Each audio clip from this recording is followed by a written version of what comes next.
Sweezy. Hey yo, this is damn Sweezy.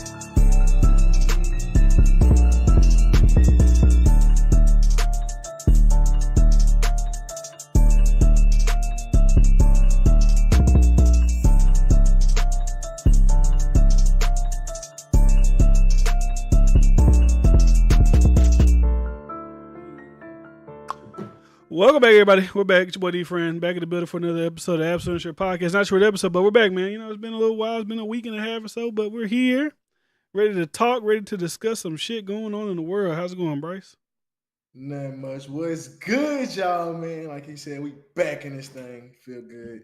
So, Feels a good. lot of shit we done missed over the past week.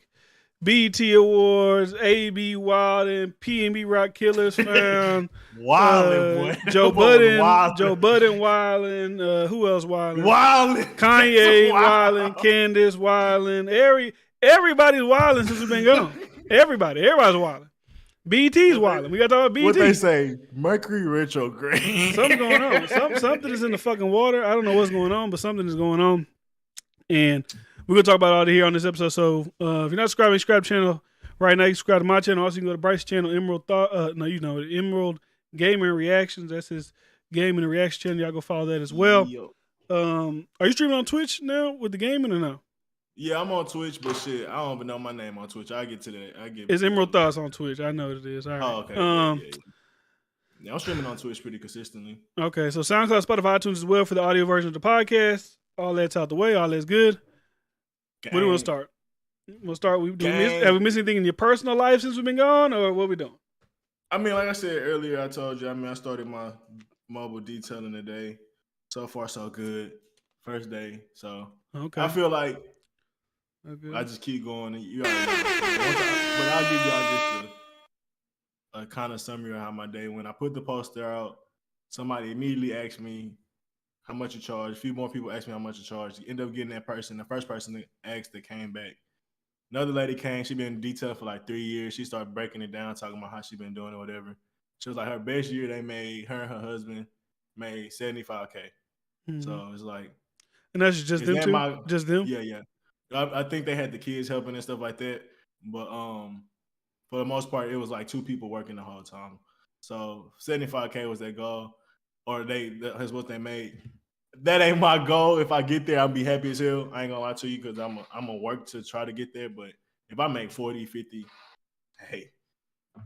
hey, I'm not mad at it. So baby steps, first step has been, really many other steps have been taken before this. But I think I shouldn't even say a step, but a wall had been broken as far as actually getting out there in the field instead of just buying all the stuff and having all the supplies. Planning and thinking about it and talking about it.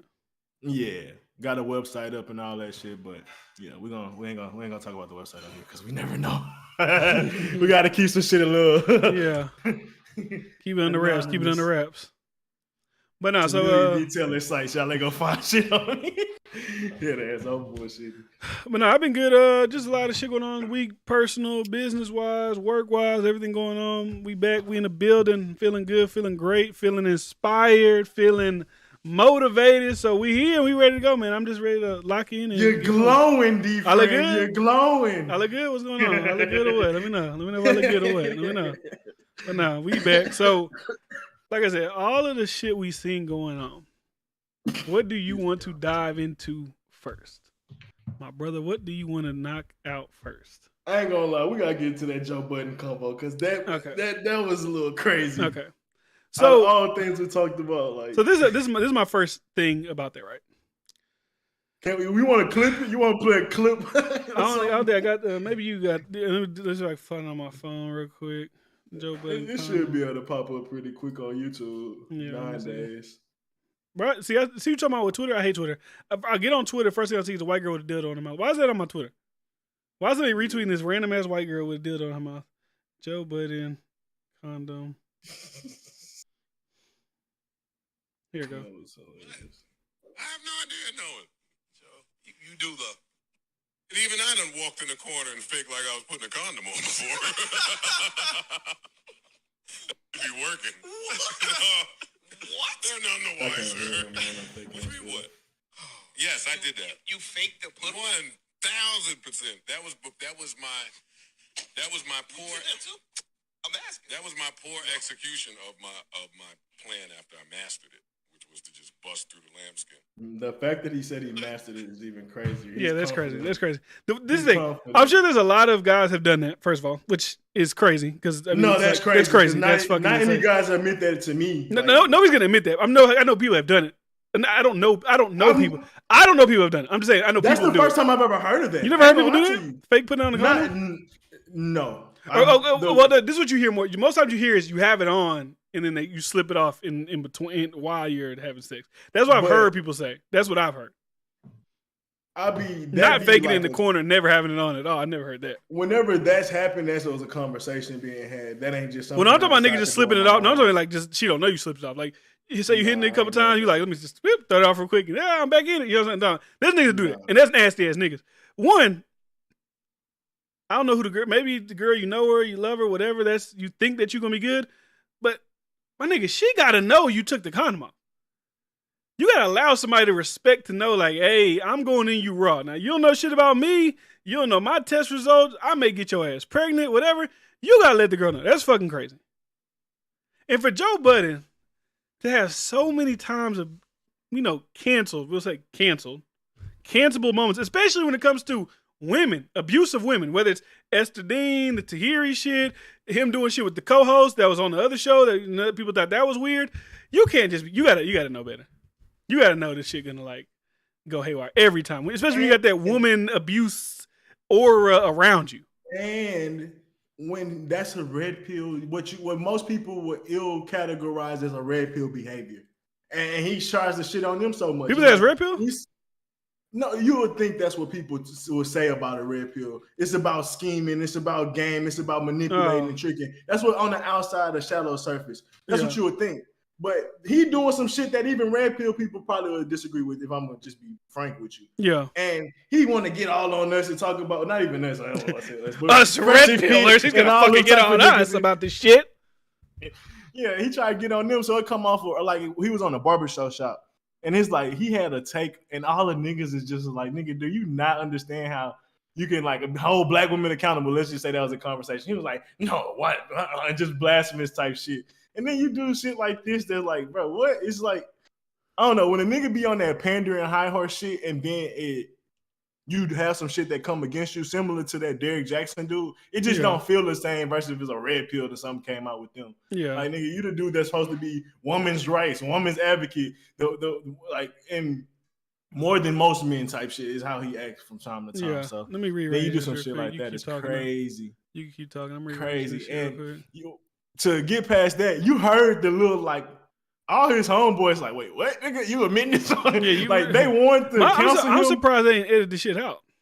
No, I'm surprised they didn't edit this shit out because usually they hear the yes man come out of them. Usually they edit this shit out like that though. It's like we know, okay, we gotta edit this one out, right? We gotta know that. But the editor trying to get that nigga canceled. They took it down. Trying to get that I wanted. So they took it down. I wanted to move the screens just because I wanted to. If y'all seen what the fuck that shit look crazy, because I want to read the chat closer to my eyes. That shit was way the fuck over in the corner. But anyways, yeah, I wonder if it was an editing thing. Like it was like, hey, we need to edit that out, but they didn't. They just upload the shit. It's like, how do you miss that? At everything we ever say, how the fuck do you miss that? Especially in 2022, how do you miss that? You know that's gonna go fucking crazy. But I mean, he said it. He did it. It's him.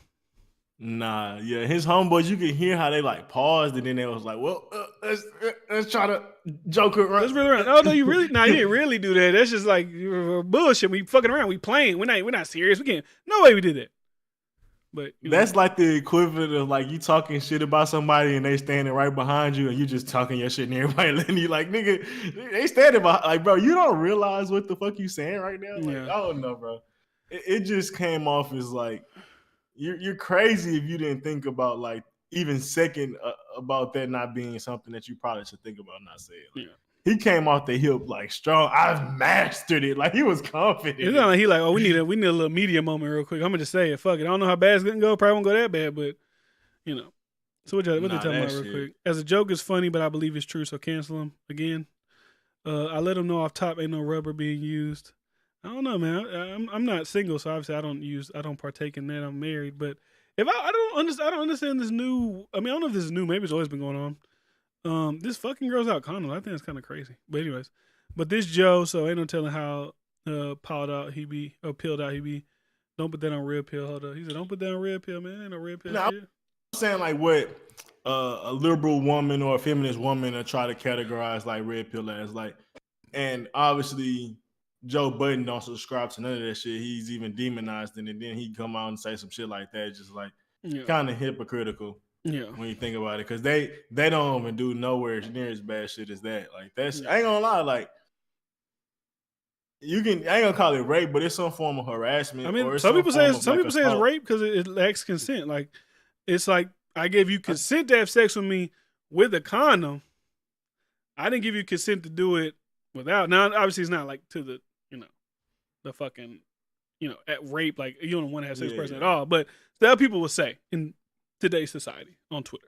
Yeah, I think it's some form of sexual harassment, sexual abuse.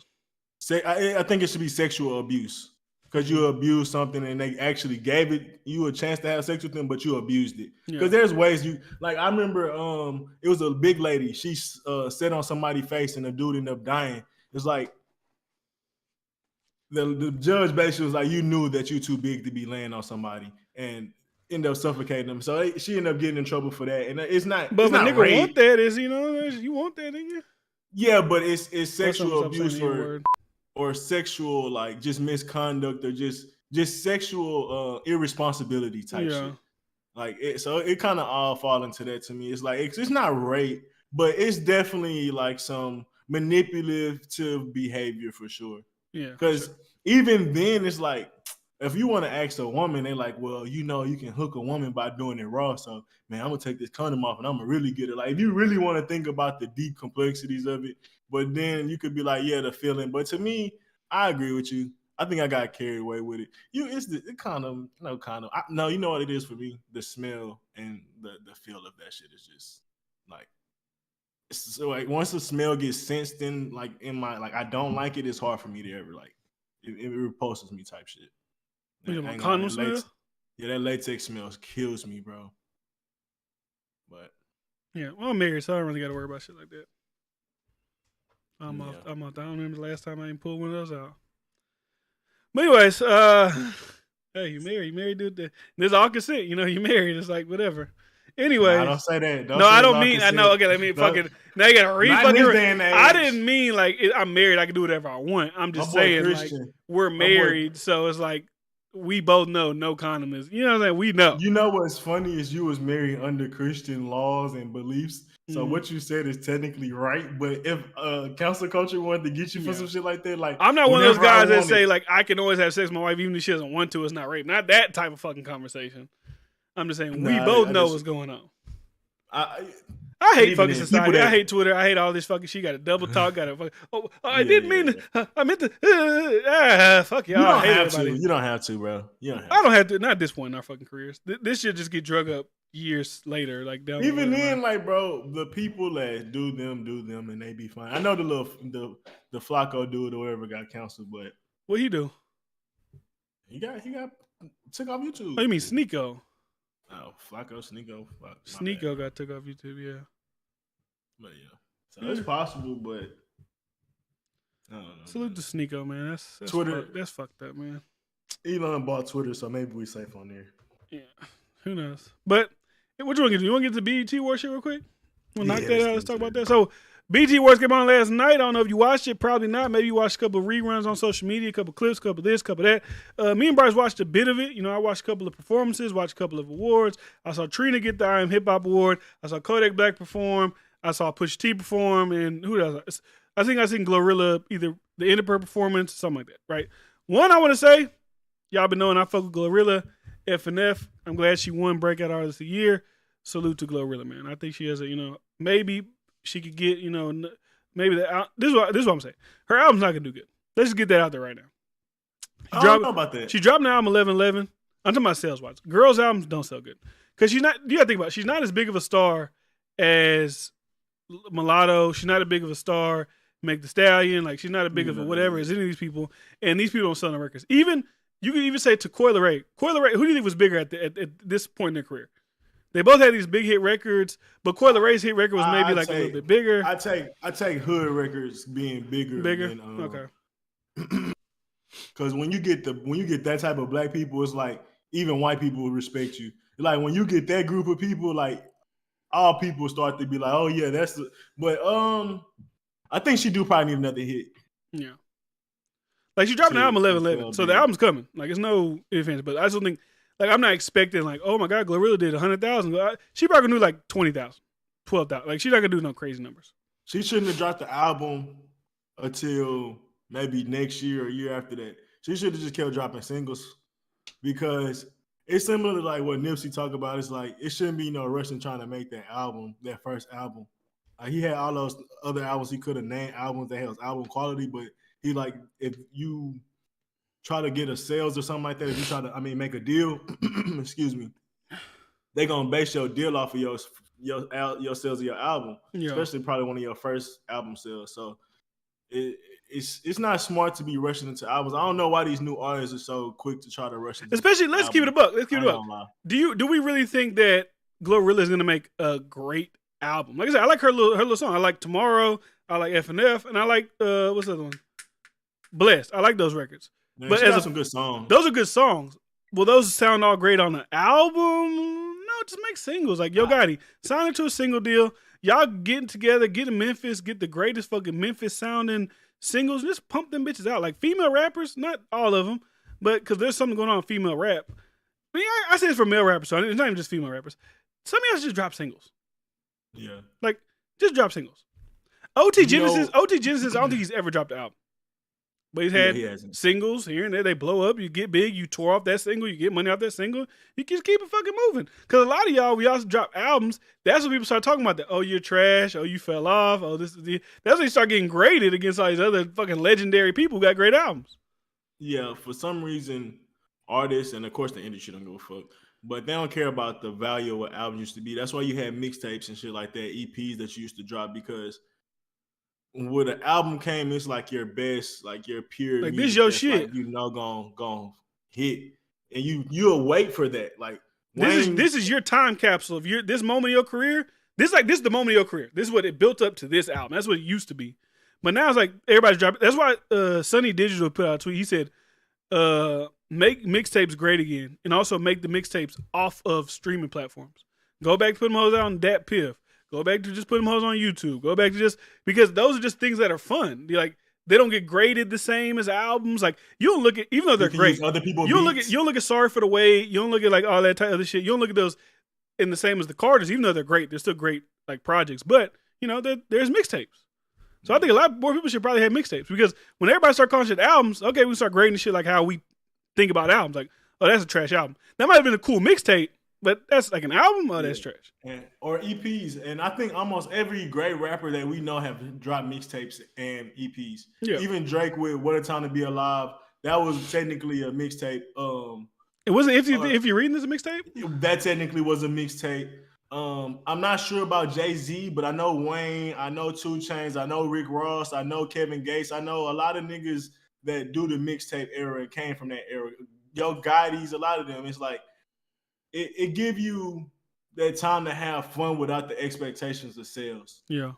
And it's for your core fans, which also if you find some hits, they're gonna gravitate to the mainstream. Yeah. And once you kind of find your formula, once you kind of find your sound that's consistent, you put that on the album. Yeah. That's how it should have gone back in the day. But it's kind of like the NFL. They putting the quarterbacks in first game. They said, fuck it. Go out there. Run it. Throwing them to the wolves. And it's like, I don't even see why the industry don't kind of wait. Because it's like, I think it's beneficial to them too, long term. But I don't know. Maybe they want their money back fast. Yeah.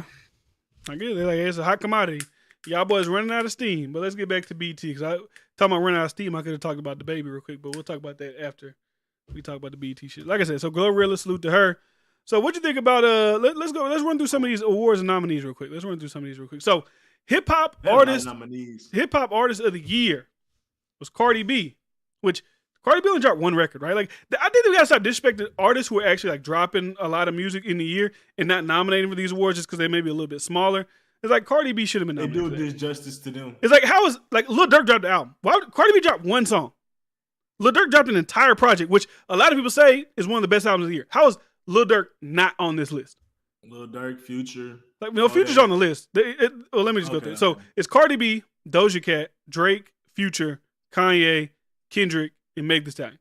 We ain't got no look. Kanye or Meg was on there. Well, Meg dropped a project this year, but I don't think she had any like major record that was like crazy. Was in there. But that's what I'm saying. Like, but there's other artists that you could put in here that dropped albums, and I know. Well, to be fair, they tracked it from September.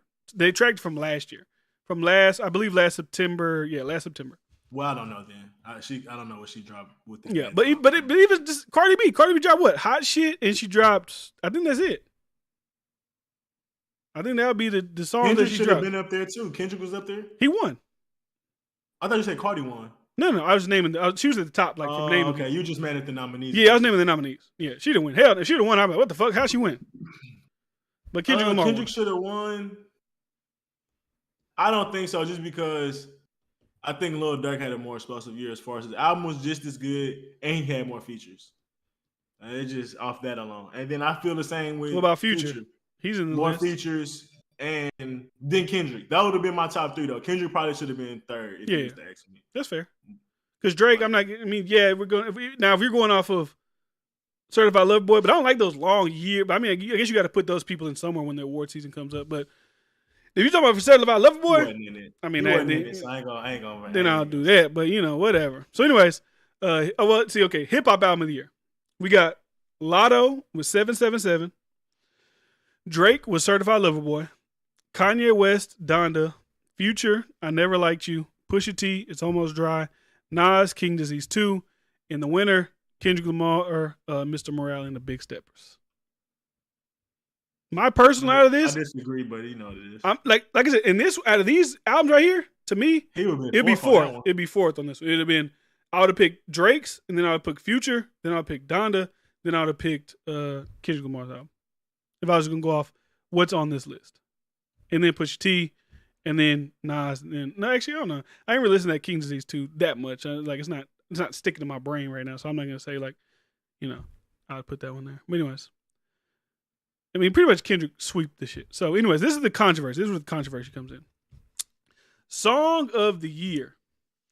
We got Mulatto, Big Energy, Hit Kid and Glorilla, F&F, Jack Harlow, First Class, Cardi B, Kanye and Durk with Hot Shit, Kodak Black, Super Gremlin, Future, Drake, and Tim's Wait For You, which for me, that's my personal, but whatever.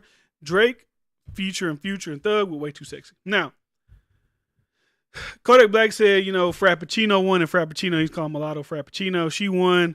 You feel like it's some bullshit, women empowerment type of shit. Because, to be honest, Super Gremlin was a really big record. It came out in November. It lasted through, January. They still going on now. And I'm not going to shit on Big Energy because Big Energy, I do hear it played. I'm not saying it doesn't get played at all. But that's one of those female, get poppy type of hit. And I'm not discontinuing pop records. I like those records. But for me personally, I say Wait For You is the best record of the year. Me personally. But when I saw Kodak perform Super Gremlin, and I saw the way the people, reacted to that song, I was like, that might be a song of the year. And then also when I seen Glorilla perform F&F, that also gave me that same, people really fuck with these songs. This ain't no social media. It's on top of Spotify playlists. It's just whatever. No, people fuck with these records. I don't know if it's the same thing for that big energy. That sound like some shit like you hear in Macy's. Big energy. It's like, It's one of the ones, women boosted when it came out, but it was a microwave song for women, if we're being honest. But yeah, like I said, we're gonna rank it, but like you said, it ain't gonna be high. I think I'll put Wait For You probably 2. I put Gremlin 1, and I don't remember the other ones. What other ones you had on there? Super Gremlin, First Class. Let me see. Super Gremlins. What I say? Big Energy, FNF, First Class, Hot Shit. Oh, Super FNF Gremlin. is That FNF fuck probably nigga number free. 2. And so what's number 1? Do Super Gremlin. Okay. And then I'll do Wait For You. Damn, Wait For You number 3? I personally is number 1, but I'm talking some about award show type shit where people really outside fuck with. Well, no, yeah, what's outside? What's really outside? Super Gremlin was stupid, bro. The beat, even with him rapping, like he got in some mean ass pockets. You felt him, like everybody felt that bro, betrayal. That when he was going, like when he was performing, I was like, I don't know, I felt the fucking performance. Kodak Black I don't want to say he's a good performer, but see that's the thing too. Kodak Black doesn't sell crazy records. You know what I'm saying? He'll drop a tape, he'll get like fucking 20,000, drop some other shit, do 30. But the one thing about Kodak is that motherfucker always gonna have a hit. He might drop some shit and do 30, but you can tell even that new shit he dropped, that walk shit, it's not as big as Super Gremlin, but that shit sound good. So I like it. He keep a little. That's you got. You don't really got to keep a good album. You really just got to keep a hit. That's what keep you talked about. You got to keep a hit. I think Kodak highly kind of slept on at this point, man, because it's not just the hits, bro. He's actually a creative rapper, bro. He's actually good at it. Like he like on Lil Durk. Like when I talk about he impressive with the different styles that he can show. Like, bro, I think Kodak up there. Like I don't know. I might, if I'm gonna be honest with you, I might got Kodak over Lil Baby right now. If I'm gonna be, I wouldn't be mad at it. Like for this year, I wouldn't be mad at that. Like I'm not gonna like hell. Not even just this year. Overall. The last 2-3 years, I'm taking what I seen from Kodak longevity wise over Lil Baby. Not saying they both gonna go far as fuck, but Kodak may end up having a bigger career after it's all said and done. But it's gonna be small. It may be a small difference. I ain't gonna lie. Bryce with another trash take. That's true. So another trash take. Hey, I don't. You know how it go. I gotta just stay in my zone. I know how I feel about things. I mean, I'm not like if we talking about like it's hard to dispute Kodak. Like, hell no, he would never be like I said, motherfucker, stay with a hit. He's like what we say all the time. It's more than just really music making. People love this motherfucker. Think about it. Kodak Black has said so many crazy, wild things, and people just fucking love him because like he don't give a fuck. It's kind of like Boosie. Like they say wild shit. Like I was thinking about this other day. I guess or like 2 days ago. I was like Kodak Black with the plane shit about talking about the girl should kill us. Like man, that's fucked up. But it's like it's hard not to like these motherfuckers. Like him and Boosie, they say wild shit that you like think like I have to say something because this is fucked up. But it's like I don't know, it's something about them, just them not giving a fuck that I respect. It's like, hey, that's they shit.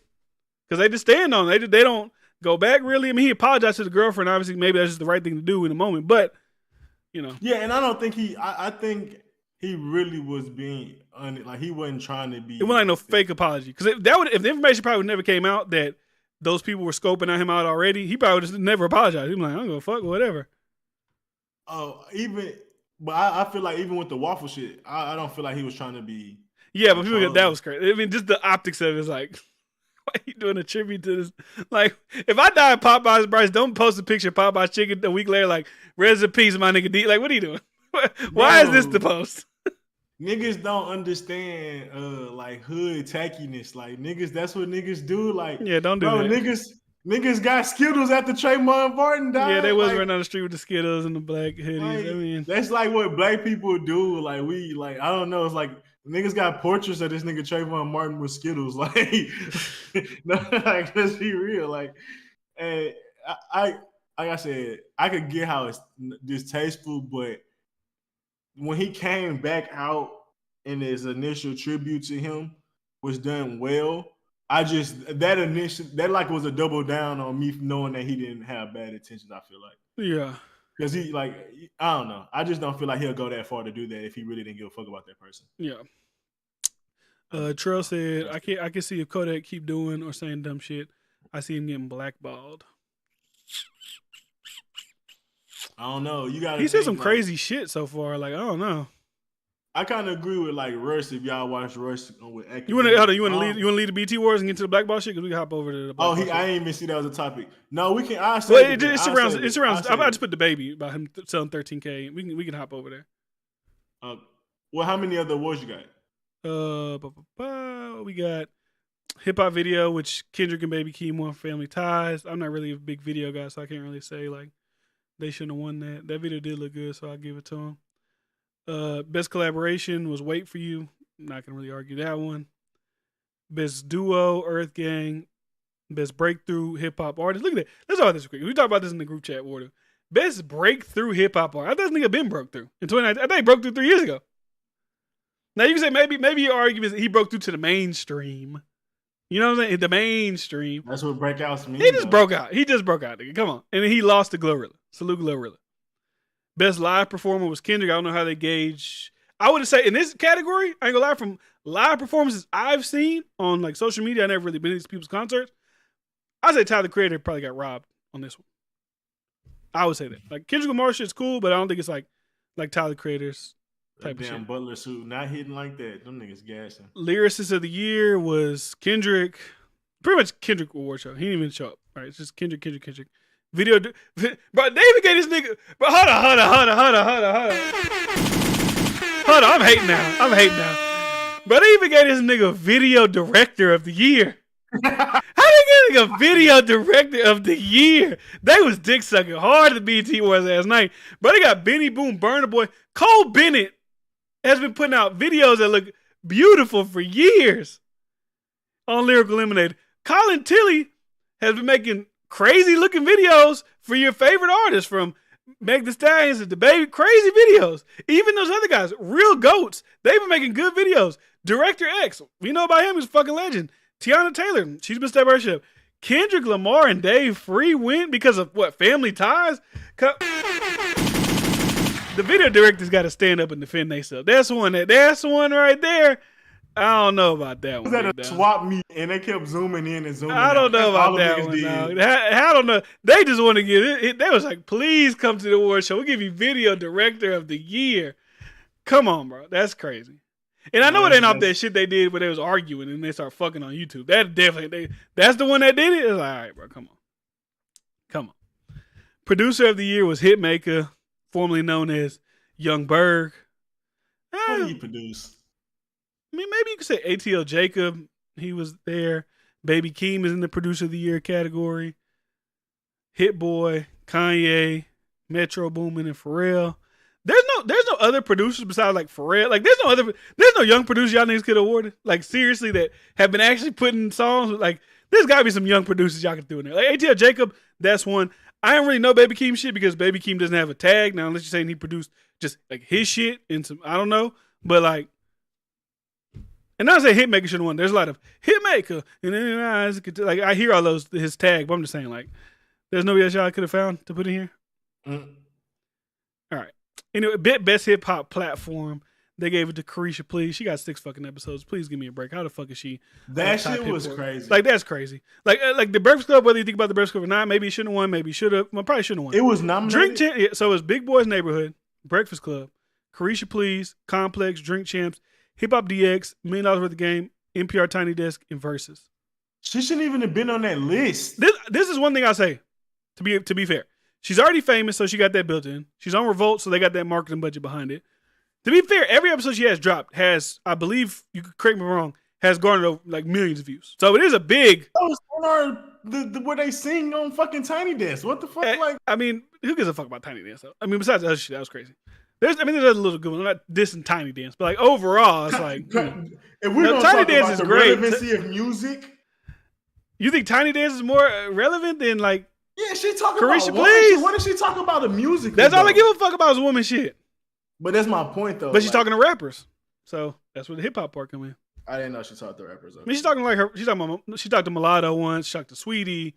She talked to JT and Sauce Santana. She talked to Kevin Gates. That one went viral. So she's talking to rappers. But okay, that's fine. But I think $1 million worth of game. $1 million worth of game did enough to. If they're gonna do a tie, I can see Drink Champs and $1 million worth of game. But there's a million other people besides her. I mean, at least on that list. I shouldn't say a million. And then they had Complex and Hip Hop DX. Yeah, I'm taking Complex and all of them over her. Like, what we talking about? Oh, the last one we got BT words. Salute my nigga Drake. Best verse of the year, Churchill Downs. Oh no. Oh, he won twice. He tied himself. He won with Churchill Downs and he won with Wait For You. So they tied that one too. Salute to Drake. We're gonna give Drake something. We gotta give him something, baby. What's going on?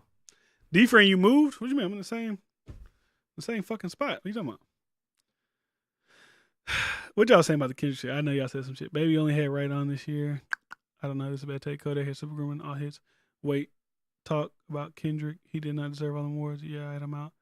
Yeah, but it's Kendrick though. D-Friend move. Berg put out a lot of his past year for real.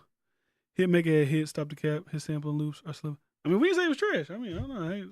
I said ATL Jacob could have had the awards too. I was talking about the other niggas. Like, you got Pharrell and like, all right, bro, come on. We can just throw Pharrell in there just for the fuck of it.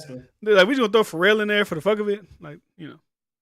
I'm just not hip on Hitmaker. I'm not hip on none of them dudes, honestly. Like, as far as what they individually produce. Yeah. But yeah, I mean, that's it for that. You want to get into the BlackBalled shit? Let's get to the BlackBalled shit. Yeah, we can talk about that. Let's get to the BlackBalled shit. So the conversation really started. The conversation from the BlackBalled started because DaBaby ended up only selling, what was it, 17,000? Am I right? 17 or 13,000 records his first week for it. Supposed to be an actual album, not a mixtape, not something just throwing around. Baby on Baby 2. So 17 and 13, whatever. 13 and 17,000.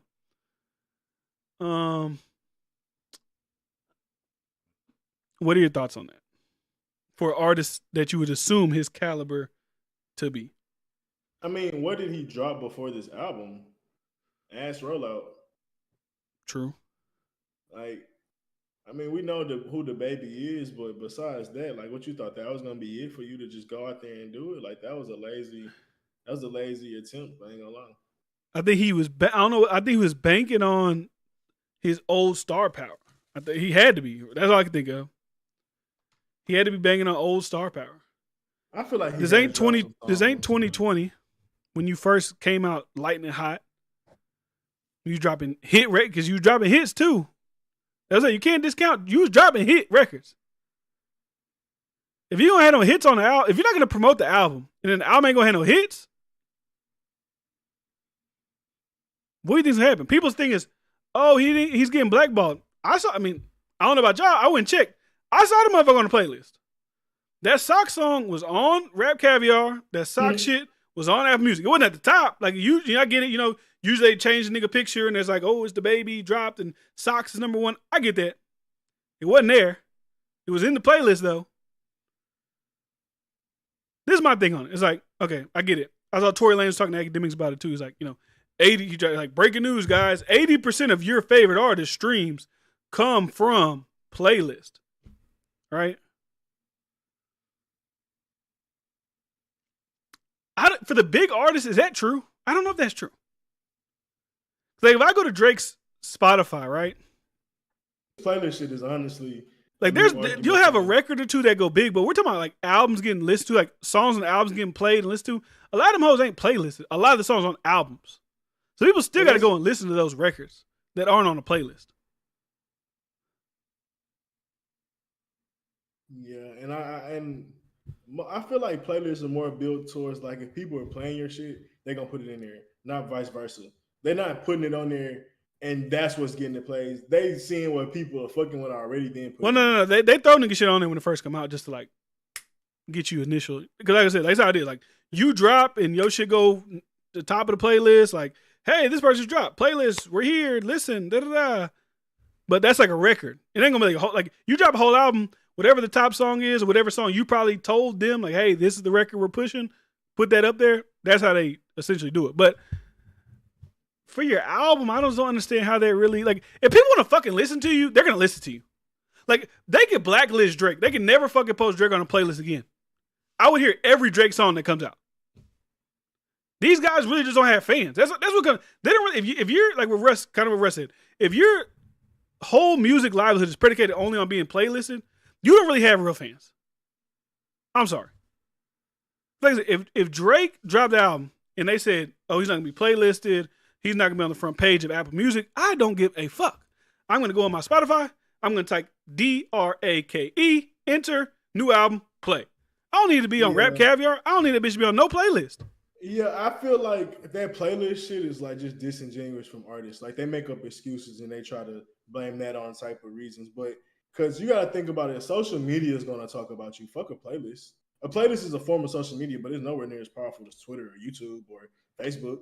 Yeah. And when Drake dropped, when people drop, when Young Bag dropped, they talk about that shit on Twitter almost the whole day, or at least 2 days or 3 days. When Kanye dropped, it's talked about. It's trending. These niggas don't be trending when they drop because niggas ain't feeling them. It ain't got shit to do with the playlist. Like, playlist is a small part of it, if you ask me. I would really love to see, like, I would love to do an experiment. Like, okay, DaBaby dropped this album, they didn't playlist him, right? Drop a surprise album like 2 months from now and put just one of his records, put his face on the little Rap Caviar thing, playlist him. Let's really see, does that shit matter and how much it matters? Because we're talking about thousands and thousands of albums being sold. How many streams that one? Because most people, when they get their album, when they drop the album and they song on a playlist, it ain't like 12 of their fucking songs are on that playlist. It's one song. So you're telling me that one song is being streamed so much that's producing hundreds of thousands of album sales? I don't necessarily believe. Me personally, I don't necessarily believe that. That one song on that playlist mixed with 20 other, 30 other songs, they're gonna click on your album, they're gonna click on your shit and download it. So you think they're gonna do that with all other 30 artists? No. You think your song gonna stand out? Like, I wouldn't even want to be on the playlist and think about the competition, like, or I wouldn't even market myself to the playlist and think that's a good way to market myself. If I'm being honest. If CDs are selling and streaming is the end all be all mainstream artist, a playlist, I don't think it is everything. Like maybe for a single, maybe you just drop singles. We're talking about for albums. They put one fucking record on there. How many times? Let me ask you this: how many times have y'all listened to a playlist, heard a record y'all liked, and been like, "I'm gonna listen to this motherfucker's whole album"? Just some of you don't know. Probably not a lot. You might save that song and be like, "Oh, I'm put this in my like 2022 hits of the year or whatever the fuck." But like, bro, that shit is not making out. Like who? Like I said, the big artists. Future didn't get.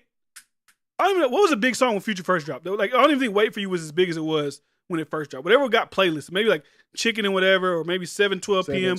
Whatever. That record being on a playlist in the top 3, top 4 is not the reason why niggas think Future got the best album of the year, because it's on that fucking playlist. They didn't go. It's because Future fans went and listened to the fucking album. They liked the album and they kept listening to the fucking album. If Future was on a playlist, Future fans still would have went and listened to the album. I think a lot of these niggas that playlist shit is a fucking crutch. And when they can't sell, when don't nobody want to listen to their shit, they, oh look, it's just no, people just don't fuck with you. There's no way you could be an artist like that, like DaBaby, and have a real fan base. And only do 13K. That just means nobody. That you tell me that playlist is crucial to from like it's 100,000 crucial. That's how crucial that shit is. I don't believe that. Yeah. Especially when they're only putting one fucking song. They ain't putting the whole fucking album on there. It's not like they're like, hey, DaBaby dropped the first 12 songs are from his album. You got to go through here. I don't believe that. I think you can categorize playlists and like the listeners into like 3 different categories. I think it's the novice. That's like people that just going to listen to music for like they don't really know it or they ain't really interested. They just putting some shit on or they going to work out and it's like their favorite music already on that playlist type shit. Then you got the people that's like constantly trying to discover people, which is like a small niche. And then just like, you know, random other people. But to me, I feel like the only niche that would really just gravitate towards actually looking on playlists, actually trying to listen to a Hurston new album for the first time and all that shit, it's like the super like fans and not like the novice, not like the person that's going to work out and just want to listen to workout music. Like they just gonna let that shit come and go. They're not about to look it through their whatever. It might be on while in some background music while they at work or something like that. But they're not going to be be like, oh, who is this artist? Or let me break down this artist, or let me go look through this artist album and old work. They're just rare. There's only a few people like that. Like Joe Budden talks about that, how he do that. Or what's the white boy on his show still? Parks. He talk about getting on playlists. I feel like people like that, like the backpackers, are the only ones that would really rely on playlists as far as discovery. Most other people using playlists, they're gonna listen to shit they already know. Like, or something that's just simple, but they're not about to be invested like that. That's and like I'm sure Granny may listen to playlists. And I'm sure there's a lot of people that listen to playlists. Like, so the numbers do get generated from the playlist. But I say this. If you're an artist who can only sell records if you're on a playlist, I just don't think you thriving. You can't be that popping. You have that many. You have that. You can't have that. To me, you have to have no fan base. If that's the case, that's what's wrong with a lot of people. They don't cultivate fan bases. They cultivate little moments, and then everybody just sporadically sees these moments on social media. What you doing? Lay down. What the hell are you doing? They see these moments, and they may go follow you on your Instagram because they want to see if you do some more crazy shit or whatever you're doing. But these people don't really have fans. That's just what it comes down to. They have no real fans. J. Cole could never be on a playlist again on his next album. He's still going to sell 250, 300. Kendrick Lamar don't have to be on a playlist. He's still going to sell. Travis Scott don't got to be on a playlist. He's still going to sell. It's just like they don't have fan bases. Now, to a new artist for discoverability, I can see why you want to be there. It's definitely the fan bases for sure. But I feel like it's a little mix of other things too, because if you just constantly have a good rollout, you're doing interviews, you're doing the right stuff, I think that's league grants you $50K. If DaBaby would have did interviews, he could have talked about all the age shit. He could have talked about everything he did. He could just put it out there. That's gonna give him at least 50. And give him bring the baby face shit back. Make yourself look good again, because people don't fuck with you. A lot of people don't like the age shit. They didn't like that. And then when you drop the album, maybe he thought because people ain't fucking with Meg because of Tory shit, people's gonna look at that and be like, "Oh, they weren't really fucking with that." But Tory sold more than him, I'm sure. And Tory did 23. True, but a lot of people. But see, I think the thing is with him is like, you're in the situation, you are an underdog, so we ride for you. Also, he makes better music than DaBaby. Like, just overall musically, he makes better music, and people want to rally for Tory because they know like he's truly. I don't say he's truly blackballed because he doesn't get playlisted at all. And I'm not saying that playlist matters, but DaBaby was on playlist. You just wasn't the face of the playlist. You just wasn't like how you typically get your Highness DaBaby. You dropped a record. You're on the cover. Like right now, the cover is Roddy Ricch, Stop Breathing. How many people are fucking listening to that record? That's on the top. I doubt people are like, oh, that's a record. No. Trail finally right about something. Word of mouth hit harder than playlist. 100%. Twitter conversations. Me telling my homeboy he's 100% right. Ain't got shit to do with playlist, bro. Shit people posting on social media, shit doing here, shit actually moving. And think about and let me ask y'all this. My bad. This is the last thing. No, you good. What record do y'all think is the last record that got playlisted super high, like early? Not like it got popping then they playlisted, but like just early, like they Spotify chose this one, like this is the one, and it blew up. A lot of these records that are blowing up were shit that just got dropped and they kind of bubble up, and then they're going crazy, right? That's what I was kind of saying earlier. Like, and that'd be word of mouth. Yeah. Yeah, but and then like you say with the fans, like when that artist about to drop, them talking about it enough and them creating conversation like, oh, Kendrick's the great, nobody's better than Kendrick, or Kanye's about to watch Drake. It's like it make other people engaged in the conversation. Like your fans, it may not be 100K worth of people that's having that conversation or starting it, but like your core fans had that conversation strong enough and consistently enough to start a conversation where it expanded on a bigger conversation on Twitter. He don't even have that. And all that starts to show. So he had an ass rollout. He had no singles. He didn't do any interviews. And he didn't have any social engagement besides like drama shit. And it's like even Chris Brown struggles with that. And I was about to say like, some niggas that go through drama, they ain't guarantee you gonna make sales, bro. Like I've seen some of the best niggas go through some dramas and they shit don't hit like that. This thing, Flying Low, you don't think because they don't have fans, they need the playlist to push their numbers and music? It doesn't really matter because, like I said, if he was on the playlist, Socks was on the playlist. That shit still don't drive motherfuckers to listen to your music. Like that's not the in 2022. You Socks just gonna be a hell of a fucking bro. song. It's gonna be the greatest fucking record we ever heard in our life. We need story. We need drama. We need hype around shit. That's what make people go listen to shit. That's what it is. There's hundreds of playlists along with people on music that you have to compete and a lot of with. motherfuckers, like we said, put our own shit in the playlist because we actually go. Like I said, I feel like more people do this, like we do. You hear an album drop, you're interested in it. You go listen to it. Say Tory Lanez drop, you listen to Tory Lanez album. You go to his album, you can go to fucking Rap Caviar, see which song did Rap Caviar pick to put it. No. You go listen to his album. Listen by yourself. You say, I like this song, this song, this song, this song. Put it in your playlist. You probably listen to your own fucking playlist. I don't give a fuck what Spotify's trying to push me. I'm just listening to my own shit. When a new motherfucker drop music, when I hear about it, whether it's academics, whether it's this person, and it sounds good on social media, I'll go listen. I feel like social media has a stronger force on, pushing music than fucking playlists and do. Just because if everybody's hyping it up, everybody's saying this shit's fire, people feel like they want to be a part of the fucking party, so then they go and indulge in the music too. Yeah. I'm not like playlists, obviously, statistically, you can't deny the fact that it helps people stream, to help people music go up. But I don't think that's like like I said, DaBaby doing 124,000 on his last Baby on Baby is not because a couple songs got playlists. It's because he had hit records on that motherfucker. He had hype to his name, and there was interest in him. I don't think right now there's too much hype, too much interest, and not the same type of good music. That's it. My dog about to shit on himself. I'll be right back. You continue the conversation, and we'll finish the DaBaby shit or the BlackBalled shit when I get right back. No, I 100% agree with like what Russ was saying, like, and D-Friend saying, y'all ain't hitting, y'all ain't slapping, bro, and they can tell.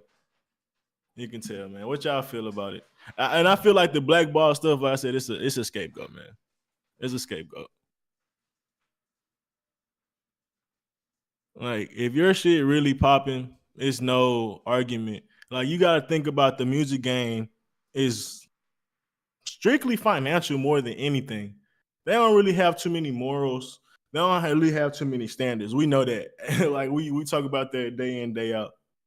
So to think that if you got some shit that's popping and they gonna deny themselves streaming money that they can get by putting some of your popping shit on they shit is crazy. Like, that just what, to me, lets me know that I can't really believe in blackballing. Like, if your shit really popping and people fucking with it, it's the same with R. Kelly. R. Kelly should have been blackballed. People been hearing about R. Kelly shit, but the people did not give a fuck for the longest. The R. Kelly didn't get canceled until the people finally said, you know what, we ain't fucking with him. And that's similar to these type of dudes that don't be really going crazy with the numbers. The people not fucking with you, so you're not seeing numbers. And you're not seeing the industry push. But if they see the people fucking with you, they going to be ready to sign you. They're going to be ready to put you up front. They're going to be ready to put you on their billboard because guess what? That's just more streaming revenue for them. Your name gets them more money. Your name gets them more popular. They be ready. Like, you want to know, for an example, why I know this is true. You don't even have to have a talent these days. You could have just did some like Catch Me Outside Girl. You could just had a relevant moment, bro. And they're going to be like, let's try to make this person relevant. Let's try to get this person a podcast. Let's try to make this person a rapper because they want to capitalize your little bit of shine, your 1 minute of fame as much as possible. And maybe even expand it out to maybe 2 or 3 minutes. And they can make money from it. So it's all about money at the end of the day. They don't got too many standards, bro. I feel like people are just tired of hearing that sound. Yeah, and if you're going to come with that sound, it better be some great-ass music, bro. Like, I said it with the Tory album. D-Friend didn't really listen to it. It was a few songs on there. It was like Tory was just kind of having Tory fun, but he could have left it off the album because it kind of got repetitive versus other songs. You heard how it was more curated type shit. So, yeah, you can definitely start getting tired of a sound, but if you great, bro, at the end of the day, you can always evolve and bring new creative. Flying low. I don't believe that. My bad, I didn't mean to interrupt you, but like my last point, like for instance, like Drake, I feel like honestly, never mind. Them beats are the same beats that he been rapping on and singing on in different versions of styles, but this time he tried to make it a dance shit, right? And he been doing that before, but I think that's just an example of somebody being able to evolve their same type of sound. Kanye is the same. Kanye music ain't too much different, but he's been able to evolve the same shit. J. Cole, Kendrick, they've been making the same type of styles. Meek Mill, Rick Ross, they've been all making the same type of styles, but they've been able to evolve and keep it creative, keep it fun, keep it engaging. Versus DaBaby, it's like at some point it's not hitting, and that's what's the sales to me. But go ahead, bro. No matter how talented someone is, to reach the masses, playlist is a new radio. Radio will always conquer it. But like, hell no, when you think it's not the new radio. And when you think about this, too, because like playlists, like if this playlist was correct, these records wouldn't be at the top of the things. Because what radio does, they still play the same records over and over again that they think people will listen to. Which when you listen to some radio songs, they're playing "Wait for You," they're playing F and F, they're playing whatever. Right? These are the best songs of the year. You would think these would be at the top. If I ask you, have you heard Roddy Ricch "Stop Breathing"? Do you still like that song, or do you like it? Probably not. DDG, 9 Lives. Have you heard it? Maybe, maybe not. If you're really into music, maybe you have. Code, Offset, Moneybagg Yo. That's the 4th song on Rap Caviar. Is that a fucking record that's like changing the world in music right now? No. Ghetto Superstar, Roddy Ricch, G Herbo, DaBaby. Is that song changing fucking music? No. Shoot Myself, ESTG Future. Is that song changing music? No. Nothing Changed, Quavo and Takeoff. No. Too Much, Freddie Gibbs, Moneybagg Yo. No. The only one, maybe this is a personal thing because I like this record. Walk with Kodak Black, that's doing pretty good. Blow with Moneybagg Yo. I think those 2 songs, Walk and Blow, should be, if we're going to talk about like should be at the top of the fucking list, is new music, it should be those. 2 Minutes of Pain, Sleepy Hollow, and Albertson. Y'all probably haven't even fucking heard that. That's what I said. These things aren't dictating what the hits are. I just don't think they're dictating what the hits are. We can go figure out what's the hit right now in hip hop, and it probably won't be the top Rap Caviar. So that's why I don't think that it's like dictating hips. They're just, I feel like that at this point is just a promotional tool for labels. Like, hey, can you just put us there because we know it's going to get an extra 15 million plays? It doesn't dictate what people actually like, but we know people just accidentally click on it. So we'll take that. I think that's at this point. It's a manipulation tool for numbers. At this point that's what it is. It's the equivalent of a movie going from on the screen to DVD. It's like let's keep making some money off of it because we know it ain't gonna make money in the big screens no more. Let's make it some money here. That's what I see it as. It's like we know it's not gonna make money on its own anymore. Like it's not trending. It died after the second week. Like you could tell, bro, how quick albums die. We be looking at album sales, and we very critical as looking at album sales. If you think we not critical, these niggas make money off of it. So then they start to find new creative ways to keep something profitable that they was already maybe losing money on or didn't make as much money as they wanted to. And that's it's like this. Like let's be honest, because like I said, we're talking about what's the top, and these are the most streamed and played songs. Now you can say Billboard is skewed because of stream or whatever, and I get it. I that's fair. We're talking about hip hop songs. This last week, I think Steve Lacy's R&B, so it's R&B and hip hop. So I just try to name my hip hop artists I can see just off the thing. Number 2, if Rap Caviar was what's the hits, quote unquote, because compared to Billboard, Super Freaky Girl by Nicki Minaj would be the second biggest song on there. Tomorrow with Glorilla and Cardi B, I don't even see it on the fucking playlist. That shit's all over social media. That shit's bigger than any song I just named y'all on Rap Caviar. Let's be honest. That Tomorrow shit with Glorilla and Cardi B is more popular than anything I just named. Then there's Wait For You is number 5. Jimmy Cooks is number 6. Still at the top of the Billboard charts. It ain't on this fucking playlist. First Class by Jack Harlow. Whatever you fucking think about it, it ain't on this fucking playlist. In a Minute by DaBaby is number 10. I mean, not DaBaby, Lil Baby. It ain't on this fucking playlist. And I don't think it's going to end up, I don't think none of those songs on the playlist is going to end up on the radio either. Staying Alive is 12. F&F is 13. This guy who got that viral song, I'm the Billie Eilish. That ain't on here. That's 17. And he's a fucking nobody. You know how his song got big? On fucking TikTok and social media. Like I said, social media, I'd rather have my shit blow up on social media than on a fucking playlist. If a label's going to tell me, hey, we can put $100,000 in to make your shit go viral on social media, do you want that or do you want to be put on the 3rd spot on Rap Caviar? Make my shit blow up on social media. Fuck putting that bitch on Rap Caviar. Make my shit blow up on social media. Because that's where motherfuckers going to go listen to my shit. And that's what it is. Now, if you want some fake bullshit streams, some sympathy streams, just motherfuckers who go work out and they throw on Rap Caviar, they accidentally listen to your shit, that's cool. If you want that, that's fine. But let's be honest. Those ain't the songs like when the year ends, if I screenshot that right now, what's on the top of Rap Caviar, and the year ends, and we're like, hey, do y'all remember any of these fucking records? Nope, didn't listen to that. Don't give a fuck about that. Don't give a fuck about that. We not there. Salute Big Cheese. Nah, we good, man. We here. We took a little week out, had shit going on, but we here, man. We here. It has been a minute, big dog. We're here. Let me see. I couldn't read what y'all said because for some reason it popped in the chat. It's one of the biggest promotional tools, so it highly matters. Flying low, you're an idiot. Don't call my guy idiot, man. He ain't no idiot. He just speaking his piece, man. But I know, that's y'all little beef. Y'all got y'all little beef going on. See, I keep going. Mm-mm. But I just don't think it's like how you're saying it, how you're trying to make it like DaBaby going from 124 to 13, like it's just this massive thing. It's like, I think it's an excuse. I think it's a crutch. This nigga young boy dropped 2-3 albums this year, not one fucking hit. He ain't blackballed. Well, no, they'll say he's blackballed too. I see him on the fucking playlist. But I think they don't have real fan bases. That what it comes down to is these people don't have real fan bases. That's point blank period. They don't. And they're not making relevant hits. I think you gotta add both of them to it. Yeah, true. Yeah, add both of them to it. Because like I said, I don't think Russ is making big records, but Russ making money because he's independent. Let me say something. If you can't sell no records with a label, you might as well be fucking independent and just make that money. If you're going if I'm gonna do 13,000 by myself or with a label, you might as well at least try to land a label on this one though. But I'm just saying, if that's your sweet spot, you better off trying to do it on your own.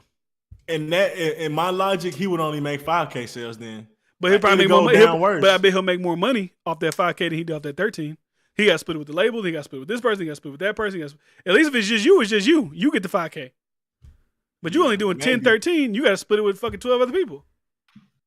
Maybe. But they gave him advances and shit that he may not ever be able to recoup. I would think I don't think so. He's probably like just from that. Unless he's like read up again. Off that Rockstar shit alone, he's probably made them millions of dollars just off that record. Yeah, but is he gonna make another Rockstar? Like, no, I'm talking as far if his deal was like, hey, you got 3 albums with us, and he dropped Baby on Baby, and that was like the first one of that deal, like a real album, and he dropped all those hits that were on there, he may have recouped at that point. But going forward, it's like we're just not gonna promote you. What's the fucking point of promoting you? I feel like they'll promote him now still a little bit versus I don't like if he's not gonna have the extra outside shit, like because he's technically a decent personality when you watch his like videos and shit. So you would think he's someone interesting because he always come up with creative videos. So you would want to see him more publicly as far as like instead of embarrassing shit. I feel like if you're not gonna do none of that now, and then you don't get signed, like you go be indie and still don't do that and still don't drop hits. It's like, bro, your career over. He just what Ron is saying is right. The fans are everything. All right, we can dispute playlists, this, that. The fans are everything. The reason that y'all probably don't, maybe Flying Low does. The rapper Tech Nine. He also white. OG rapper, true, but still, Tech Nine's not white. Tech Nine's black, right? And you can say his white fan base, whatever. Hey, he cultivated fan base however he did. When you watch that hip hop Cash Kings and all that type of shit, he's still there every year making $10 million a year. You'll never hear a hit record from this motherfucker. You'll never see him on no playlist. You'll never see a motherfucker on no billboard. He making money. You got to have fans. They don't have fans. Yeah. Having a song on a playlist is the same like being on the record page. Well, that's not even if that's your analogy, I don't think that's a good analogy. Because when I see shit recommended, I might click on it, but I'm not doing nothing else with that. Most likely, I'm not going to their page. Especially because if you're on a playlist and this your one shot to woo me and that record ain't the fucking record, I'm not going to go click on your page and listen to your other shit. I'm gonna look at that like, oh, this is the best you got. I don't want to listen to that shit. So that's not even like a good thing to have that be your only way to, garner new attention. I take back the Russ's white thing because there's plenty of other white rappers that's not hitting like him. So yeah, it's ways to create an organic fan base for sure. Whether you black or white, because I could think about Big Crit. I can even think about probably the best example of that is Tyler Creator. He drops hits, but not like mainstream hits that's talked about. Well, like, I don't know. He has been the past couple of years. He dropped some like pretty big records when he drops his album. He got some pretty. But they're pop though. And no, he's rapping. He got rap hits. What do you mean? The What's Your Name? What's the song he dropped with Youngboy? That's a great song, but I don't know if that's a hit. It's a hit. I don't want to get into that semantics, but I'm talking about like it was like one of the best songs of the year. Best song. See, when you say best songs, I got to think of all songs. That's what I'm talking about. Like, I got to think about all that type of shit. The only reason I'm bringing up him is because like What's Your Name? Let's just say like What's Your Name with 14 on Billboard. That's a pretty high, Yeah, it's not bad. I'm not mad at that. I'm just saying he doesn't have like consistently. He doesn't have a lot of hits every year type shit. Like, what was his last hit before that? It probably was a minute. Lumberjack 145. Earthquake. You make my earthquake. You make my earthquake. That one is a Playboy Carti song. That was a pretty 3 times platinum. That was a pretty big song. My thing is, I think his fan base is very loyal because of who he is. not because of like the records. I'm not saying not because of the records, but because they are huge records. He don't have to drop huge records because of the fan base. That's what I'm really trying to say. He could not have those, and he still have his huge fan base. Is my point. Yeah. So that just to get to like adding on to your stuff, cause like it's like I said, Russ, those dudes like he's on to Columbia. For some reason, DaBaby just like it's weird because he don't even have like the hood people. Yeah. Like he used to for sure, but I don't know. I think he just fell off. I don't know, man. Some people just ain't gonna make it, bro. How long he been in the game? Like 5 years? Who? DaBaby. Since like he's been in the game for a while, but he really blew up like I think 2019, rolling into COVID. So about 4 years now. Yeah, okay, 4 years. Okay. Yeah, and I feel like it was probably a little bit before that. Maybe I'm crazy. But 4 years is a good career for a lot of niggas, bro. Especially when you had a lot of hits. Like, a lot of niggas don't make it past 4 years, bro. Yeah. I mean, you could say, like, his career, if that was all it was, you had a great run. That was a good little run right there. He's going to have some hits, but it seems I don't like know. I feel like in today's society, if people are off you, it's kind of hard to turn them back on to you. Unless you make an undeniable one. I feel like people are off them right now. No, I think we've all seen examples of dudes be able to come back and make a hit. Not many of them for sure. I think he has that talent though to be able to come back and make a hit every once in a while. That's a club because it's not like he's a singer or some shit like that. He make club beats. He make club songs. So if he can get it popping in the club, like he can get it going again. That's all I'm saying. And I think, like I said, I think people liking you plays a big factor and shit like that. No, I agree. But I feel like he can make so my point is the flame seems like it's dying down. Like his prime seems like it's ended, but I don't think he can't have a big game or two. I think I think maybe he can still have 3 or 4 hits within a 5-year span or a 6-year span. Like not consistent or anything like that, but I don't see him creating a new buzz over him and like hanging up there with little babies in the Kodak. I ain't gonna lie, man. This should be having me think about the people like Lil Baby, and I'm like, hey, you better have a great fucking album. Fuck the album. People ready to hang y'all motherfuckers up fast, boy. You better have at least 2 hits off that motherfucker that lead you through the new year. Because he's dropping in October, right? He need at least 1 hit to end the year off, maybe going to January, and another one kind of lead him a little bit into the summertime. You better hope you get at least 2 of them hoes off of there. One big like super smash hit. Yeah, because it go back to what we said with Kodak though.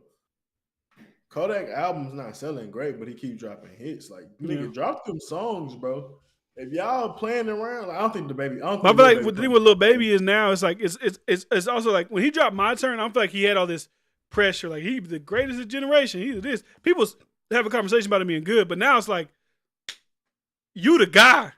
You got all this fucking pressure. The thing about social media in today's society, they want to see motherfuckers fall. They can't wait to be like, oh, that was trash. All that hype y'all gave this nigga, all that, he's not hyped up like that.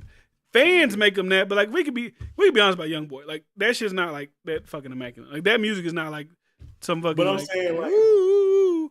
And the fans can't even think that either. He's fucking barely selling any goddamn records either. Y'all, they not fucking listening to him. That's true. You can say he's blackballed all the time, but like his fans, are they fucking listen to him? Yeah, listen on YouTube, but they ain't listen nowhere else. Yeah, so it's like, are they really fucking with him like that? I don't know. I don't think Lil Baby got no problems. I don't think I got nothing to worry about. He's been consistent still within this year, and I think he's gonna be smart when Lil Baby love rapping, bro. He gonna come strong with it, I believe. But when it's around album time, I have a hard time feeling like the Lil Baby's gonna fall off. I don't see it happening. Even though what I said with Kodak. But Kodak got a different package. I ain't gonna lie, pause. Hey, yo, what the fuck? Nah, the nigga a little different entertaining, bro. Like that, he different, bro. I ain't gonna lie. Kodak is like, when we talk about Charleston, like Charleston, what's his name? Charleston, White. Like, he just naturally funny, bro. You just laugh at, like, I ain't gonna lie. I feel like Kodak got that about him. Yeah. True. I think Lil Baby will be okay because of his industry ties. Maybe. what do you say? The DaBaby, on the other hand, had mad off the music shit happening, and not for nothing, his sound is literally the same. Yeah. Yeah. I don't know if you can switch it up at this point. I don't think. I think there's a lot in motherfuckers liking you. I think that, honestly, because there's a lot of people that's talented, motherfuckers just don't like them. So they just ain't gonna do well. That's true, but you can. Because you gotta think about their music. Think about people who are popular in music.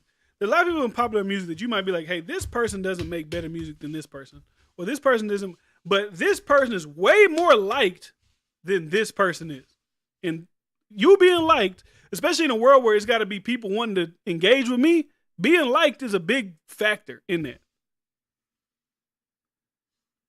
Because ain't like no podcast shit. It's different like this, like talking shit. People hate watch. They'll hate watch us talking shit because they just want to, my opinion versus your opinion. Like they'll hate watch that. But musically, like if I hate you, I don't really care to listen to your music. That's your art. That's you trying to like give. You're like, no, fuck you. I ain't listening to your damn music. But if I say fuck people get abortions and they're all mad, they're still gonna come watch my shit because they want to argue with me. They want to argue with my fans. They want to make their point come across. That's different. I'm like, if you hated the music, so they're not gonna listen to your shit. And music is a good term. I would agree with you, but in rap, I feel like it's just a little different. I don't think so. Nobody's really expecting much out of rap. Like, I'm like Russ. Like you saying similar shit with Russ is saying they just don't fuck with you. But my thing is your music is just not good because Kodak has done some of the most outlandish shit, and he's still making money. Tory is fucking being like it. We can make up the excuses for people as much as we can. I mean, if you want to get to the bottom line, his music isn't just hitting. I mean, we can go there. Like that's it. Really what it is. That's it. I mean, that's the thing. But also, my point is like, even if you make a good record, like damn, it's a good record. Why it's not blowing up? If people don't like you, they're not gonna give you a fucking chance. Even if it's a cool record, like I said, you gotta drop some undeniable. You gotta drop some fucking thriller type shit to people to like. You can't hate on this. We can transition, bro, because I think this is a perfect example. Kanye is one of them niggas. Like, people keep talking about he ain't shit, but when he about to drop an album and he's trending again, like, that becomes more than just the music with Kanye for sure. But that hate shit only goes so far. We live in America. Like, if you hate it, nigga, you can make money, bro. The people who talk shit about Kanye ain't them motherfuckers that's Kanye fans. Them Kanye fans don't really give a fuck about none of that shit you talking about. Them motherfuckers on Twitter, the little white girls. I don't think rap fans give a fuck about what they talking, what people trying to get DaBaby counsel for. I don't think real rap fans give a fuck about the HIV shit. Like, I understand how, I know it's wrong, but do I care? Am I putting, like, no. Or any other shit that he's done. Him beating up people, like, he a rapper, bro. What standard are we holding him to? So to me, might think it's like annoying. Like, I don't like this. Like, it's corny. Like, they think it's corny. Like, maybe at this point they think he's a corny guy. Not even his antics. Just like him, DaBaby as an entity is like, that's possible. He's corny. I'm good on that. I'm not saying that's what I think. But I'm just saying people, you know. He's definitely corny. But Ye, and he's Kanye. He's already cultivated that fan base. No matter what the fuck he does. I don't think there's no level of nothing Kanye can do to where people are like not gonna listen to Kanye. Because one, like you said, they secretly they want to listen because it's Kanye fucking West. Yeah, he's legendary, and at the end of the day, a lot of people really don't give a fuck about what he's doing. Like they don't really give a fuck. They just feel like they have to say something about it just because like they defend their Kanye fandom. So like, Kanye, why'd you do that? But I still love motherfucking music. Motherfuckers still listen to R. Kelly shit. Like I said, R. Kelly was fucking that ass shit. Like the music is the music, but you got to be like I said, you got to be making like otherworldly type of shit. What are you looking at? I was just reading comments. Oh. But let's talk about it. White lives matter, man. For my people, my other side. Yes, white lives matter, baby. Let's. My people, my mama matters. My grandma matters. My aunt matters. They matter to Kanye and Candace Owens. What was the point of this? I don't know. I don't know what the point was. I think honestly it was just an attention thing. That's all it was, bro. It's just like it's attention. Like how do you like if a nigga do the same thing every single time, and you know it's for it? Why do you fall for it? They make it into this whole thing. They're like, oh the this is so dangerous. The violence in this, but like y'all, and then they make it so like corny. Like Democrat on Twitter make it so like corny. It's like I get what y'all. I can see how people be mad at that. If you're gonna say like in comparison, like stepping on Black Lives Matter, White Lives Matter, I can get all that. Like the way they do it, like this is violence. I felt violated and offended when I was sitting in that room. Like somebody stabbed me. Like, all right, bro, you do too fucking much. I can't jive with you. You do it too much. Like, just tell me you a bitch ass nigga for doing that, and then just move on. You ain't gotta do all that extra shit. Is it really that serious? Apparently, think about it. He flew Candace Owens out she's the black woman who's obviously on the conservative side. If him and her throwing the White Lives Matter, first of all, the real media, like not like hip hop media, not saying hip hop media is not real, but you know what I'm saying. The mainstream, like CNNs, they're gonna pick it up because Kanye wants it to be picked up there too. And then Kanye all you blogs are gonna shade rooms and y'all are gonna fucking pick it up. So he got the best of both fucking worlds picking up the shit and talking about him. And I don't know how good that is for his fashion line and shit like that. Like, if that can make people want to wear his, because I was at a fashion show for him. I don't know if that's going to make people want to wear his clothes, but you know. I'm just trying to break. I digress. So it was at a fashion show. That makes sense. Okay. I'm just trying to break it down though, because when a white person say White Lives Matter, we usually typically think of it as in white supremacy. No. I think that's when people say white power. When I hear White Lives Matter, I think it's more of a like or what I think black people take it as is like you're not understanding, or you just like disregarding Black Lives Matter protests. Like you're not even trying to hear us out. Are we saying that's what Kanye's doing? Like he's like, when you say White Lives Matter, are you trying to cancel out Black Lives Matter? Well, he did that. He did say that in the post. He was like, we all knew what the fuck he said. Because that's typically when white people said it. Like it was like almost like a counsel. Like they were trying to counsel it out to me. Yeah, that's it with the all lives matter shit. Yeah, like they trying to make it seem like your problem's really not that big when you talk about like all of our shit is like, you know. So that's why black people were so offended about it. So he said, Kanye said everyone knows that Black Lives Matter was a scam. Now it's over. You're welcome. I think it's what like he was trying to just show that like this organization, like this thing that's stupid, right? A lot of fake genius right there. Huh? A lot of fake genius right there. A lot of bullshit. This is how I look at that.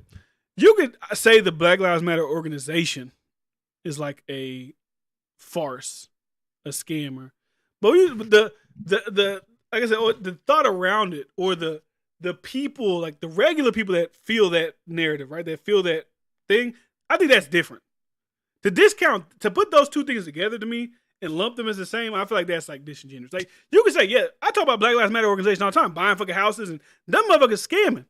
But when George Floyd happened and people was really upset about it, and they're going out to the streets of Houston, screaming out the organization. Yeah, they were talking about just like people. Just like them. They think about their brothers, they husbands, that's different type of shit. You can't lump, and when you do all that, it's disingenuous. It isn't all this. Oh, he's just thinking on a third dimensional level. He's hella careless. I hate the word free thinker. He's an ultimate. Diddy said that. He's just the ultimate free thinker. Free thought really isn't a real fucking thing. It's either most times you're on this side or you're on this fucking side. It doesn't really fucking matter. It ain't like nobody's making unique thought. Either you believe this or you believe that. So the thing of a black person only being a free thinker if they just don't agree with Democrats, like that doesn't make them a free thinker. That's just like they're just thinking about some other shit. But whatever. Let me see. Charles said something, but it didn't pop on the thing. It says, went away. Fuck. I think the proof about the systematic racism in the country is the very fact no one ever talks to what BLM was actually about. The brutality and subhuman treatment standards black people face is shining up. That's what I'm talking about. It's like that shit, not the fucking organization, the ladies buying the mansions, the ladies doing that. Like, that's just an easy way for people to deflect from the other shit. And his response is so careless because it's like, we know it's bullshit. So my response to Black Lives Matter being bullshit is I'm going to create a something I can profit on and put White Lives Matter. Like, it just... And he was just, this thing about Kanye, he's so fucking, like I said, Kanye is full of shit. First of all, I said it all the fucking time. He's full of shit. He only jumps and hops into certain conversations to benefit him. Whenever he wanted all the black people on social media to go at Kim Kardashian, it was my black kids need to be raised by me, and they think they can do whatever they want to do because they're white and they're taking the black man. Why didn't y'all care about he on black man, Mr. Black Man at that point? Then it's now white lives matter. Like, come on, bro. I don't want to hear that shit. Black man, mental health. Kim's white life, her mom, white life matters, kind of. She want to be with your fucking kids 80% of the time. Hey, I don't give a fuck no more. You try to use that black shit over here, then you want to use that white shit over here. I forgot who I listened to. They said Kanye just wants that. Kanye acts different when it comes to certain demographics, right? When it's like some social media shit, he got to try to tap in with the black crowd or whatever. When it comes to like him wanting reparations for like, not reparations, but like him wanting more inclusivity in Hollywood, he go more to that pandering to white people shit. So when it comes to that fashion shit, he start pandering to white people. When he wants some like shit to happen on social media as far as against the Kardashians, whatever, he hopping that we're pro-black shit. It's like, bro, you just trying to hop around for his fucking narrative. That's all it is. He's hopping around for his fucking narrative. Yeah, and Candace, she seems mindless at that point because, I mean, she said some shit that was distasteful recently. Like, she said like Africa is off a lot better off because the monarchy, European, colonization. People say, bro, I saw. Hold on, I gotta read these tweets, bro. I gotta read these fucking tweets from Jesse Lee Peterson. I want y'all to hear these tweets. Hold on. And then now it's like she coming with Kanye and it's like. She was just like calling the mother of your children a prostitute. Now you can say, like I said, if the mom was pimping you out for a sex tape, you can say a prostitute. But like she was just slandering your baby mama all over her show for weeks. It's like, come fly out and be a part of this with me. Which to me, you gotta look at the underlying. The reason he did that too is because he knows Kim probably seen Candace Owens talking shit about her. That shit was going viral, calling her a prostitute. She's degenerate, she's nasty. And then, like I said, that's not just a dig at people. That's like a dig at Kim. Like, let me bring you in to hurt Kim as well. Like. It's all fucking. It come off like Kamala Harris or that other politician. Like they talk shit about the dude they go against, and then as soon as they get elected, like, can I be your vice president? Oh, this person never did anything wrong. Like, yeah, like that's what Candace Owens kind of comes off of to me. It's like you talk all this shit, and now you like easily like bought and fucking with him now. It's just weird. Yeah, I could swear Candace Owens ain't fuck Kanye. I could swear she made like a video saying like he's a snake or he like used her and then. Now that's all. It's back like with him. It's like that's real politics. Like you can get over somebody snake you. Like I'm not saying you can't mend friendships with people, but like this is hell. Don't jump from that. Like how'd y'all mend this? Because last time I heard you talking about this nigga, you thought he was like a fraud or something. Now it's like we in Paris, the White Lives Matter. Yeah, it's like all right. But anyways, we're pulling practical jokes together and shit. You just struck this in my mind when you talked about Candace Owens saying the best thing that happened for Africa was the colonization of whatever. I don't know. You know who Jesse Lee Peterson is. Maybe a lot of y'all don't know who Jesse Lee Peterson is. He's an old black man. If you want to know what an Uncle Ruckus looking motherfucker is like in real life, that's him. This is what he said. I'm going to read these tweets out to you guys. So someone asked him, they said, black people were lucky to be slaves in America, ? He said, thank God for slavery and white people. I'm grateful that the slaves came here and went through what they went through so that I might live in the greatest country on this side of heaven. That's his logic. Like, thank God for the white people's slavery because if they didn't, I wouldn't be living in America. I respect the people who made all that possible with gratefulness, not bitterness. It was a little crowded on the slave ships, like flying coach on the airplane. Like flying coach on. He's comparing a slave ship to fly. He's crazy. But thank God, Christianity and the white people who founded America and made it great. Black Americans have made it. Unfortunately, due to anger, they don't appreciate it. I would ask him, would you be a slave to forward America even further? He said, people don't know. Hold on. Someone said, paid labor for the slaves, ? LOL, you're trolling. It's too much. And what about the thank God for slavery? Do you believe these slaves thank God for their treatment? Or do you think they pray for God's assistance to be freed? He said, people don't know that the slaves were actually paid. What the younger generations are taught about history, slavery, Jim Crow, and so-called civil rights movement is nowhere near close to the reality. Once you believe a lie, it's hard to see the truth. It's like, they got paid.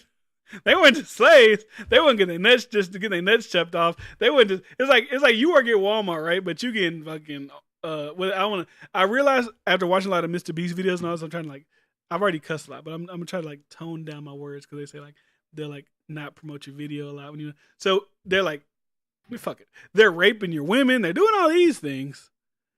But you work at Walmart. They rape your mama. They sell your cousin to the next Walmart down the road. They cut your balls off, but you're getting paid. So fuck it. That's the stupidest shit in the world. Yeah. Yeah, it's very, very ignorant. Very ignorant thing to say. See, that's the thing too. That's the thing too. Like with social media and banning people, like I said, they don't ban motherfuckers. They don't ban people until they what's the word I'm looking for? Offend them. They blow up. No, they have influence. Just the people that has really no influence. So it's like you can stay out here and say all your crazy shit, and plus you're black, so use a white guy saying that, we'd have probably been banned your ass off here. But you're black, so let your little kooky self sit over there and say what you gotta say. But anyways, back to Candace Owens and Kanye. I think it's all bullshit. I think it's all marketing. He's trying to get attention. He got it. Fall for it every time. I have really no stance on the White Lives Matter thing. Like, I don't know. But that's what he does. He's gonna do something again at some point. In 2 months from now, when it has to do with Kim, he's gonna hit y'all with the Mr. Black Man, Mr. Black Man. I need my black people behind me. He gonna hit, you know what I'm saying? Galvanize with me. And then he's gonna go over to the fashion world, be with the white people in Paris. He's gonna do some. He's gonna do some other shit. He love the white people. I mean, he loved everybody, but in general, he liked the name drop. Oh, I was just with Hillary Clinton, Bernard Arnault, and Bill Gates, and I was with But You gotta hold on. You gotta. What the hell is that? Of Kanye. Oh, I was like, what the fuck is that? Yeah, I was with Hillary Clinton. No, he was going around with the fucking. Look at this stupid shit. I can't be rich and doing stupid shit. I'm sorry. I'm not gonna be fucking rich and doing stupid shit. I'm just not. I'm not gonna be worth billions of dollars doing stupid shit. I'm just not. I'm sorry. Then he tried to say that the person who runs Louis Vuitton killed Virgil. Right? He said that's the reason Virgil died. Like Virgil had cancer, but he's blaming on the guy who runs LVMH. Right? So there was a guy who responded to that. He's like he is like the creative director for Supreme. So they're probably all in that black designer world. So they all know each other, right? So he responded to Kanye saying that Louis Vuitton tried to kill him, use his name for his like Kanye, I'm a victim of the fashion world bullshit. He's like, I got to draw the line at you using Virgil's death and your yay as the victim campaign in front of your sycophant peanut algorithm fans. Your best friend Virgil, Negro, please. This time last, you said Virgil's designs are a disgrace to the black community in front of all your employees at Yeezy. Ask Lucetta Holland. I got all the receipts. Don't let me get into the things you said about Virgil after his death. Yay. What happened? Some of that was public. Talk shit about Virgil. Yeah. Yay. Tell the people why you didn't get invited to Virgil's actual funeral, the one before the public one at that museum. You knew Virgil had terminal cancer, and you rode on him in group chats at Yeezy interviews. You are so broken. Keep Virgil's name out your mouth. Keep Gabriel, because he went after this black designer who was like, ugh, this is nasty. Like his little White Lives Matter. He tried to go after her. Name out your mouth. You're not a victim. You're just an insecure narcissist that's dying for validation from the fashion world. Take care. At least we'll always have Uganda, which I don't know what the fuck that means, but that's maybe some insider. Maybe some happy. I think he's thirsty for the fashion world. I just think he's thirsty for the to stay in the limelight. I think he want to be like Trump. He want to be like always talked about. Like he saw that Trump shit and he's like, how can I amplify that? Like he could do it because he's Kanye, but like the thing about him and Trump is his shit always seems sporadic. At least when you hear Trump say something, you feel like that's you know what I'm saying? Like that's like how that motherfucker feel. It feels like genuine. It just feels genuine. Kanye shit feels like marketing. It feels like an act. It feels like all that type of shit. Even with Kim Kardashian wanted me to kill my kids. Like when he had that rant on the politics about abortion when he's trying to run for president. He be knowing that shit's gonna get. Yeah, he be knowing it, and I should have drew the line at. I ain't gonna say I should have drew the line at the slavery shit when he said that slavery was a choice because I somewhat understood it, but when you start to think about why he's making these statements, who he's pandering to, like what demographic he's pandering to now, like you said now. Yeah, it's nasty. Because it's not like he truly cares about it in a sense. It's just like if you're actually trying to give me that argument, right? I'm going to get back into it because we already got into the slavery thing at one point. But like, I can kind of dissect it and debate with you on your ideas. Everything you say, I don't think you really believe anything you say. I think you believe everything you say is going to get attention. Yeah. Or it's going to garner something. You don't actually believe in these ideas. These aren't actually how you feel. You probably heard somebody say something and you realize when you heard them say it, it caused the uproar. So you're like, okay, if they can say it and it caused the uproar, if I say it, it's going to be fucking amplified to 10. Yeah. That's what it feels like with Kanye. Yeah. So it doesn't feel genuine. I mean, you got to think about it. Like, he do that, bro. Even when he was with Van Lathan in that conversation, it's like, why are you up there? Because you about to create buzz, bro. And it's fine. Like, so we got to go back and break down Kanye, bro. Does George Bush don't care about black people act, or does he truly feel that way? Does Taylor Swift shouldn't really win this award? Is that an act, or does he really feel that way? But at least he was doing those things. Those felt like they was true at the time. Like whenever she beat Beyonce, it felt like, oh, maybe I'm saying that because it felt right in my thought process. He's saying it, but maybe he didn't really feel that way at the time either. It was just, I know this is a moment. Or maybe he did have legit moments like that though. Like those are memorable things. Like people always, like he's searching for that again. Like maybe that was genuine. George Bush care about black people. It's genuine. Maybe Taylor Swift thing is genuine. I'm off the Henny. I think Beyonce should have won for, I don't remember what it was. But now he's like, okay, I need to continue to figure out how to keep getting those. So he's just trying shit. And nothing's really working. Even him having an outburst and yelling on stage or whatever. Yeah. Talking about Jay-Z was not being shit and ending that friendship. Are those real? Is that real? And he get carried away like you said. I don't know, man. It's hard to say it. He felt that. But let's be real. Is it a mix of he may have felt that way? Maybe everybody in the stage feel that way. But he like, I can capitalize right here. Like, is he that maniacal? He got in trouble for that, right? Like he got kind of like, I don't say blackball, but he like award shows wasn't fucking with him for a while, or something like that. Yeah, but who gives a fuck when you're a rapper and you fucking did something that everybody remembers? Yeah, like, and a lot of people agree with. So I was like, yeah, it's like you went down as like a martyr. Do you think that? I don't know. Like some dudes are that great at chess, but he would. I don't know. All I can say, it can get intoxicating, whether he was on purpose or not, and that's what it seems for sure happened.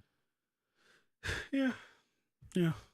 Who knows? Yeah, Machiavellian, bro. When you think of that, those niggas are hella tactical in the ways that they can. And let's be real, all of these niggas are really wizards in their sense of I know how to get people to fuck with me. His shit's so clear. Like y'all don't see through the bullshit by now. Like, I mean, I guess we're talking about it, so I guess for him it doesn't like if you see through the bullshit, if you're talking about it, you're talking about it. So it doesn't really matter. It's bullshit, but it fits the American algorithm. So it doesn't matter. It doesn't matter. He knows the algorithm. Like that's the thing. Like these dudes be wizards to the algorithm and the trends and all this shit, and they know how. Especially someone like Kanye that's still relevant today. It's many other people that's trying to have podcasts and all this other shit nowhere near it can get into the mainstream. Kanye is very aware with trends, whether it's clothing, whether it's with society. Like he's very aware with that shit. But he also uses it for, like people say, narcissistic ways it comes off. Like he knows that Black people are sensitive towards white people being certain type of ways and misusing their powers and their whiteness. That's why he tried that shit with Kim Kardashian. Like,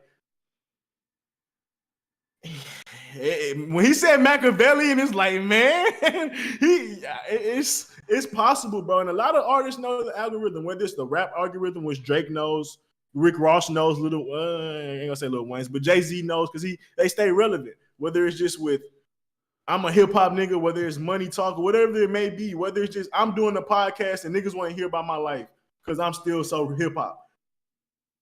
I don't know what it is, but yeah, to a certain degree now, these niggas be knowing the algorithms, bro. Yeah. How come Tate gets banned and people like Kanye don't? I don't think Kanye is. That's a great question. But Kanye, because Kanye is, like I said, because it's different. Because like I feel like Tate, whether he believes in everything he says or not, it sounds like he does with conviction. Kanye shit kind of like blow with the wind. It's like Kanye will do something, say something, and then you won't hear from him for like 5 months. He won't say shit. Pop back out with some other shit. Go away. He doesn't have anything where he's like, unless you're going to ban him off of Instagram, like where he's generating this conversation. He don't be on YouTube on a podcast like, hey, this is what I believe, and So my thing is, I agree with that to a certain degree. Tate was popping, he was trending. But when we talk about actual following, when you talk about actual impact, you would perceive that Kanye has more impact. You would perceive that he has a bigger fan base that he can influence. And he's done shit that was similar to Trump. He's done shit that was similar or worse than Andrew Tate. I would say worse than Andrew Tate as far as like the conversation with Kardashian. He's upset the black community several times. Like, I don't know. Certain people get that. What did he say about Harriet Tubman too? She didn't free nobody. What he said that? No, what did he say about Harriet Tubman, bro? He said like she didn't do nothing. He said something about Harriet Tubman. Hold on. Did he say she wasn't a real person? I don't know what he said. What did Kanye say about Harriet? Like, you want to know what I think the difference between Andrew Tate? He said she never freed no slaves. I don't know. Let it be known to all. I think the difference between Andrew Tate and Kanye truly is one's an agent of chaos and one is, whether you like it or not, at least presenting some type of truth. I think that's the difference. That's point blank. One's an agent of chaos and that fits perfect with the algorithm. The other one is kind of giving niggas some game, kind of giving people some game that's just like, they ain't trying to hear. That they feel like is not for their algorithm. They want people. They don't want no young dudes getting woke. Yeah. They don't want no young dudes getting self-reliant. Like majority, especially young dudes, you gotta have your young force and your young men listen. Do you think if Tate was talking about just like as a government? What I think about too? I think the difference is though is you could tell men to like do better, get up, wipe your ass, get money, get in the stock. I honestly feel like when you get talking about that women shit and women roles, that's where you fuck up. Because a nigga like Jordan Peterson, he's still out here on. Like he's not. But they trying though. No, they're trying, but he said it isn't as easy. And you can honestly say he got canceled off some shit too. He got canceled off some shit. He got canceled off Twitter. He got took off Twitter. Yeah, but that's because he said that Elliot Page used to be it was a woman. That's some trans shit, right? That's some like that type of shit. And he could have still been on there. He didn't get. He's had to delete his tweet, but he's like, I'm not deleting this for my freedom of speech. But like, he never delves into that women shit. Like they're this. So they try to get him on that. But then why? If he did it like Tate did, he wouldn't be here. Is my point. But they try to get him out just as passionate. They try. But Australian people had the same but that's the thing, animosity towards Jordan Peterson as they had to Fresh and But Fit. the rhetoric is completely different. From the feminists? It doesn't. No, the feminists don't like anything. They don't give. You can just say, "I think my wife should go cook." And they just go fucking crazy. You can say some regular shit. They don't like anything, tame down or. But we can admit that Jordan Peterson. Those are the people that care, though. But Jordan Peterson's rhetoric, like what he talks about and what you see on social media, is way more tamed down than what Tate was saying. Yeah, I agree with that. Clips, like when you see clips of Tate saying, even though they're out of context, but the choke hate's the bitch, still the same. Choke the bitch, slap the bitch, do this. But that's different. If you hate somebody, just go what they're saying. But if I watch what they're saying, they're never saying nothing crazy. It's like we won't get it out of here. What you're saying. But if you say some wild shit, like he was saying shit that pushed the edge along with shit that they probably already disagree with. I get what you're saying. Yeah, that makes sense. Sense. And yeah, I think he pushed the edge for sure with it. And even then, I think the edge is them talking about game with men. I think that's a part of the edge, but I think it's really, like I said, the fame mixed with the truth. I think that's really what it is. Because like you said, I get what you're saying, the difference between him and Jordan Peterson, but the outcome was damn near the same. I feel like a lot of Jordan Peterson, was it feminist shit? I feel like when I see him get killed, it was for like trans shit. He got killed. That's how he blew up. That's how he blew up off some like, in Canada, they wanted to implement a law where you had to like use pronouns or whatever. He was like, I'm not doing that. Y'all ain't control my speech. That's how I initially remember him blowing up. But I mean, I never really hear, like when I listen to him talk, I never hear like women, like when I think about Tate, Fresh and Fit, that type of shit, I don't hear that when I listen to him. That's what I'm saying. Like he might talk about women shit, women should do this, or I think the pay gap is this, but he says it in a more elegant. You know what I'm saying? I 100% agree. They just all I'm saying Elegant is the outcome is damn near the same. Yeah. They hate him just as much because it's not that one is better. One is better than the other, but the fact that he's elegant pissed them off even more. Like they can dismiss Tate because he's just some brash playboy. Idiot. Yeah, the fact that he's elegant and can kill you in any debate, which Andrew Tate probably could too, but you can dismiss him for certain reasons. It's hard to do that when he's gonna, when he's and like what Charles and what Charles is saying, like you're a scholar, like you're like a well-respected psychologist. You're that pisses them off. It's like it's kind of hard to get that pisses them off. But to be fair, they did get a lot of them doctors out of there, and they was talking about so they could get you out of here just to get the doctor. They don't give a damn. They really That's want a big thing with Kevin Samuels. Like, yeah, he snapped and shit, but it was his elegance to a certain degree, which like really he wasn't gonna get big. He was like that's a perfect example. He was saying shit like that too. The only thing with him is him talking to people. Like he calling a girl a linebacker. Like, but like you can really get canceled for that. Like I don't know. I feel like it's harder. Bro, he was everybody in the red pill community is and was in danger of getting canceled. That's just a part of it, bro. It's just the BET Awards just let you know Marvel, most of the movies in Hollywood are women-driven main characters at this point. Yeah, everything's women. Everything's more like women empowerment driven. Even with Cars, like he goes off to pass it to the young girl. Like it was some more that I've seen. Hawkeye, he got a young girl working with him in it. Like Hulk, like movies that Doctor Strange movie. That little girl, I don't know if she was Asian. I don't know what she was. So I mean, she was a part of the movie, but still, like I see what you're saying. They always got this. Like you can't just have the strong guys. Always got to be a girl in there somewhere that end up getting you over that step. You can't just do it on your own. If you look at most of men now, if there's a strong woman, the man ain't strong as much. Like they gonna. He's a doofy loser, weirdo.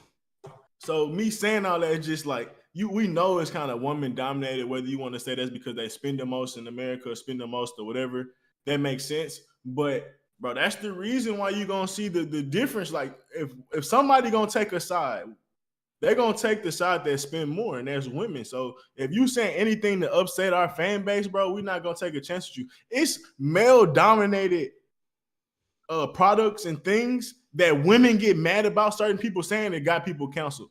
It's the dude, I forgot his name. I ain't watched this shit. So Mediocres and Tutorials.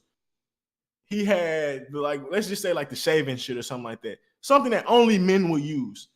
He upset some lady, the lady came up with a rant, came up with a bunch of fake pages. They basically canceled him because they scared of the backlash when it's mostly men that have their products anyway. Why would you even be? But that's how dominating the woman's money and spending power is and how serious they take it in that industry, or at least how they want to keep it going. That's what they pandering to. And that's clearly where all their chips are at, if you ask me. When you look at like when the razor thing was like, we need to stop toxic masculinity. Like, why were you talking about that? Were you fucking selling the guys?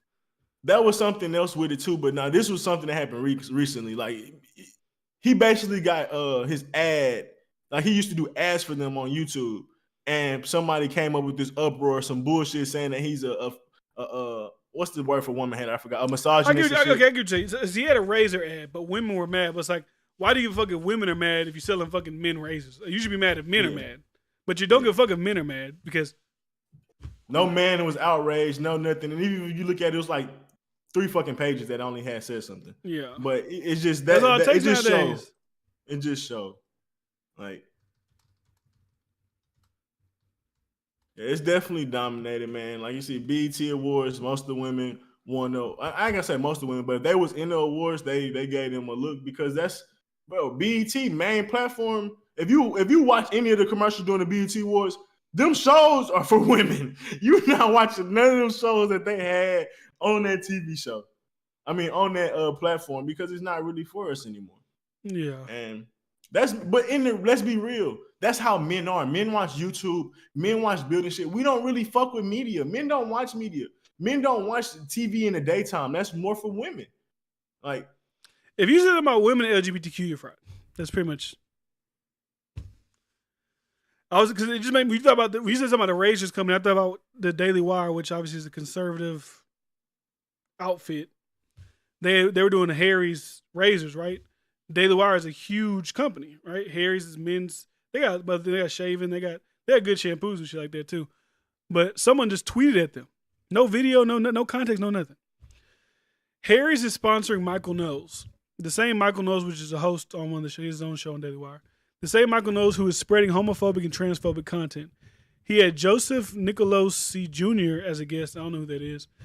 And equates being trans to having schizophrenia. It is wrong that Harry's or anyone sponsors this vile content. It's like, and what they do, as soon as they one tweet, one person. Thanks for bringing this up. We condemn the views in this video. We're looking to our arrangement. Our views misaligned with theirs. We'll be pulling our sponsorship moving forward. One person, a random person. Let me see.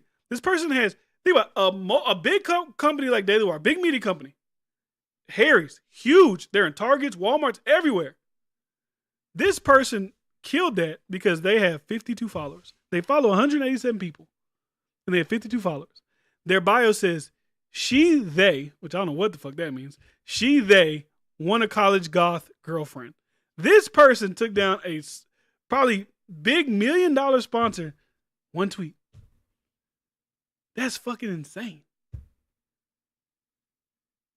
What?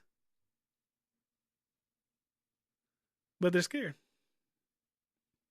Which, like I said, if you have major, if you have major backlash, that makes sense.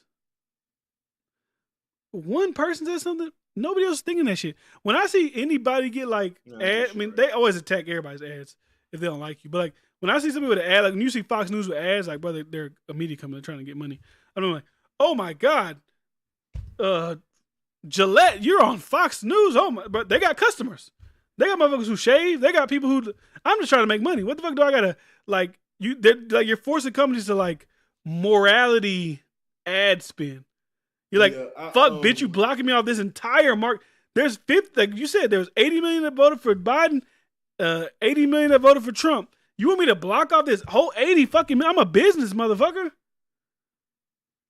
Whatever they're saying, that's whatever. As long as the motherfuckers who listen to them and believe that bullshit buy raises, I don't give a fuck. But, you know, that's society. Extreme.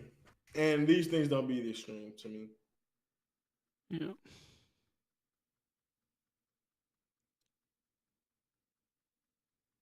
They don't be extreme at all. Yeah. But yeah, I feel like men, if you look at the majority of what we watch on TV, I mean, or in general, what get watched on TV, if we're not watching ESPN and maybe a show or two, majority of television is dominated by women watching it. Like maybe news I say for older men and stuff like that. But we watch podcasts and YouTube, maybe read and just maybe don't even deal with media like that in the first place. Maybe just listen to music and movies and stuff like that. But a lot of men, I can guarantee you, since the new age of media, do not fuck with TV. So that be the different reasons why they be so easily swayed. Yeah. And same with the LGBTQ. That's why they put so much stuff in the shows, because they know they watching it and consuming like right crazy. Now, right now I'm watching House of Dragons. Amazing show, right? I could be wrong, so I don't know this for sure. But I wonder. Now I knew Rhaenyra, who was the daughter of the king, in the book. So this is how it was written in the books when he wrote them a while ago. She's supposed to be the plot of the problems going on, right? But I wonder in the books, was her and the king's wife, were they so prevalent, or is it like this thing where like we want to kind of, the guys are kind of like take a back burner to them, you know what I'm saying? But the women are like at the forefront in the show. Still a great show, great fucking show.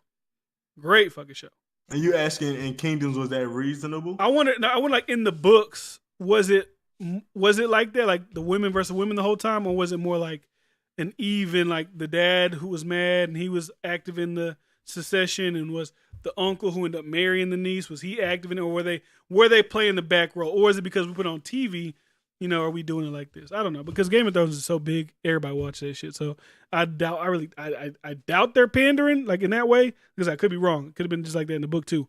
But if you haven't watched Game of Thrones, or not Game of Thrones, House of Dragons, that shit's about to heat up. That shit's getting real good. So to answer your question, Last Kingdom is a good example. I think that's the one with Uldrich. Usually the queen is selected and respected because obviously her role, like she can do a lot of different things as far as like dictating people and having different says and stuff like that. But even outside of that, a lot of times she's married from a different kingdom, and that kingdom is now tied in with that king. So she's also represented by a group or by a different kingdom. She's not just her individual self. So a lot of times the queen had power and a lot of say with inside of things. And I can't say that for all marriages, but even then, it's like your daughter was given to this person within some type of rules and regulations. Something got traded, but even then, it's like where your daughter at. You got to respect that person, because if you go against that person respected. Like it was something in the Last Kingdom where like the debt is like if you marry a woman, that debt is passed on to the husband if she had any type of debt and shit like that. Yeah. So it's like even stuff outside of that, like a woman and where her family and her last name came from gave her some type of say. Yeah. Like that's just how shit goes. So it's like, yeah, the woman in general may have been powerless, but she came from a family. Unless you came from a woman came from scoundrels and no family and shit like that, then yeah, she probably got treated like some type of bed wench or something like that. I guess their story makes more sense because it's like this. You got the king, right? He had a daughter, Rhaenyra, right, with his first wife. This Rhaenyra girl was friends with this Alicent girl. But when her mama died, Rhaenyra's, Alicent swooped in and became the next queen. So your best friend becomes the next queen. And then you are able to father sons for this king. We know how tradition goes. Firstborn son is, the king. But he named his first daughter with his other wife the heir. So she obviously has a stake. Like, fuck that. Tradition says my sons are the king. So that's why, they're and they can cause whole rebels and shit like that. Yeah. Whole rebellions and shit be started off who's the rightful king and shit like that. So and then also with Rhaenyra, the thing about her too is like she got married to like what Charles said, a gay guy. He's like secretly gay, but they gotta, keep up appearances. They didn't have any kids together. Well, they're supposed to, but she was fucking like a guard and having kids with him. Everybody knows it because she has white hair. Her husband got white hair. They're like Valerian power, whatever. Why these fucking kids got brown hair? Something's going on here. That's another thing. It's like, it'd be different if you was fucking and having like purebred kids. I'm having fucking Targaryen children over here with the fucking king. You over here having bastard ass kids with motherfuckers ain't your husband. And you want them motherfuckers to be the king before my damn kids? Mm-hmm. Hell no, we ain't doing that. Hell no. I ain't seen that show. Hell no. What's it called? House of Dragons. It's a Game of Thrones spinoff. House of Dragons. It's good. It's good. Last episode was good. I mean, do I have to watch the Game of Thrones? No, you don't have to. You don't have to. You don't have to. But I mean, just the Targaryens are it's like a backstory on the Targaryens, who the Targaryens are, and they were the strongest family in Game of Thrones before they got taken over and they lost their dragons and shit like that. But last episode was good, man. I liked it. I liked it. The best thing about the last episode, you'll know about. So I'm really speaking to Charles. I like that Aemond, who is the youngest son of the queen, the queen who's actually married to the king right now. I'm glad he found that big ass dragon and that he finally got the strongest dragon. That's gonna make a big difference when they start going to war and shit like that. I'm ready for that, but I'm off that.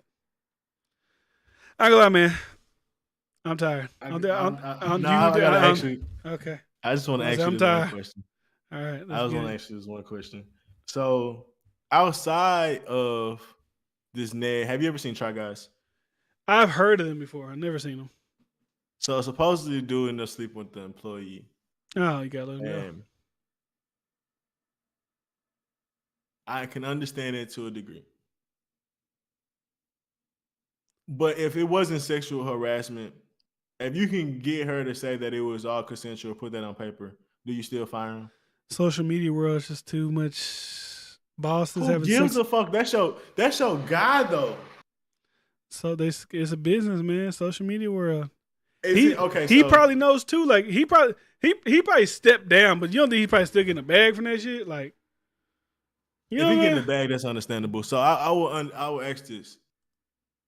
Because his brand was kind of wrapped around being a married dude. If his brand wasn't really wrapped around it, are you tripping on that? Like, if let's just say fucking Darius was still working with us, or Najee or somebody was on the show and they got caught cheating because they was married. Are we firing them? Is he fucking an employee? These two important questions. One, is he fucking an employee? And is that fucking with the business? Fucking with the brand? Fucking with potential sponsors? Fucking with that all like matters in the context of now. Did he fuck some random? Did he fuck some random chick? I won't fire him because he fucked some random. Like if he fucked somebody that wasn't his wife that didn't work here, like I'm not gonna fire him for that. I'll suspend him, but do we gotta jump right to the firing? I mean, also, this time, like I wouldn't want to do that, me personally. But like, I'm just thinking about this time is so like, because all they'll do is like, an owner of a company took advantage of an employee. It's like, ugh, fuck, I'm gonna deal with that shit.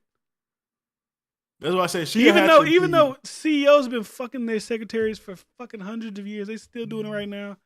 They hiring a little hot piece of ass. They're like, oh, it's my secretary, and I'm fucking her at lunch from 2 to 3. Like, his name Ned from Try Guys. Some guy from Try Guys. I never watched their videos, but I thought he just got caught cheating, like just cheating in general. I know he cheated with an employee. So, what about this? Would you be super mad at him regardless? Either way, would you be mad at him? See, this thing as a man. No, not as a man. Like if you cheat on your wife and I'm like your friend, it's like, bro, it's your decision. I'm not gonna be fucking mad at you, right?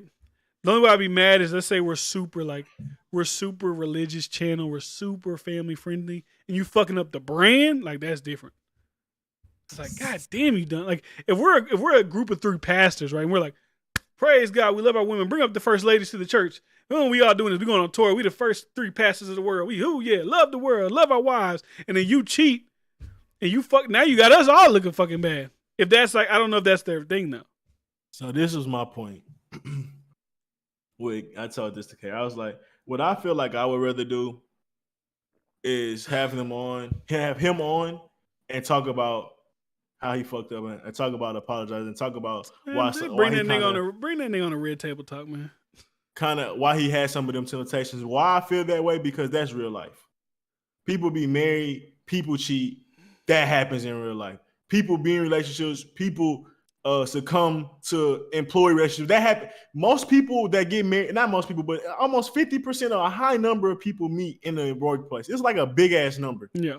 So to act like this doesn't happen, to act like bosses, like you said, don't sleep with employees, it's fucking, to act like women don't want to sleep with their bosses. Yeah, they're fucking powerful, rich. She's going, like she probably going home fucking some schlub. Every time I go to work, I got this fucking, I don't know if he looks good, but I got this fucking hot millionaire at my job, and I'm going home to fucking Jerry, who just, no disrespecting my work at the post office because it's a very respectable job. But in some people's eyes, like, okay, I'm here with this millionaire, or I'm with my guy who works at the post office, who I just made him a fucking, baked casserole for dinner, shit like that. Like, all right. I just would rather have a real conversation about what happened than like put on, I guess, like bumper gloves or like some like fake reality of like, oh, we're really making change in this world. It's like, no, what really will make change is actually acknowledging that this shit happens and acknowledging what this person went through. So maybe you can learn not to go through it, or maybe you was attempted to go through it, and you maybe listen to how he's so sorry that he broke his girl heart. Or like how Shaq even talked about it before. He like, man, no, I really fucked that up. Bro, Shaq, but they try to get Shaq on all that shit. They try to bring up Shaq. Hey, Shaq, talk about the Ndoku, whatever his name is for the Celtics. Hey, I was a cheating ass motherfucker. I ain't got nothing to say on that. Hey, what about Maroon 5? Hey, I was a cheating ass. Hey, I'm not the guy. I was cheating like a motherfucker too. I respect it. Like, hey, I was cheating. Fuck it. Don't tell me. Don't ask me nothing about it.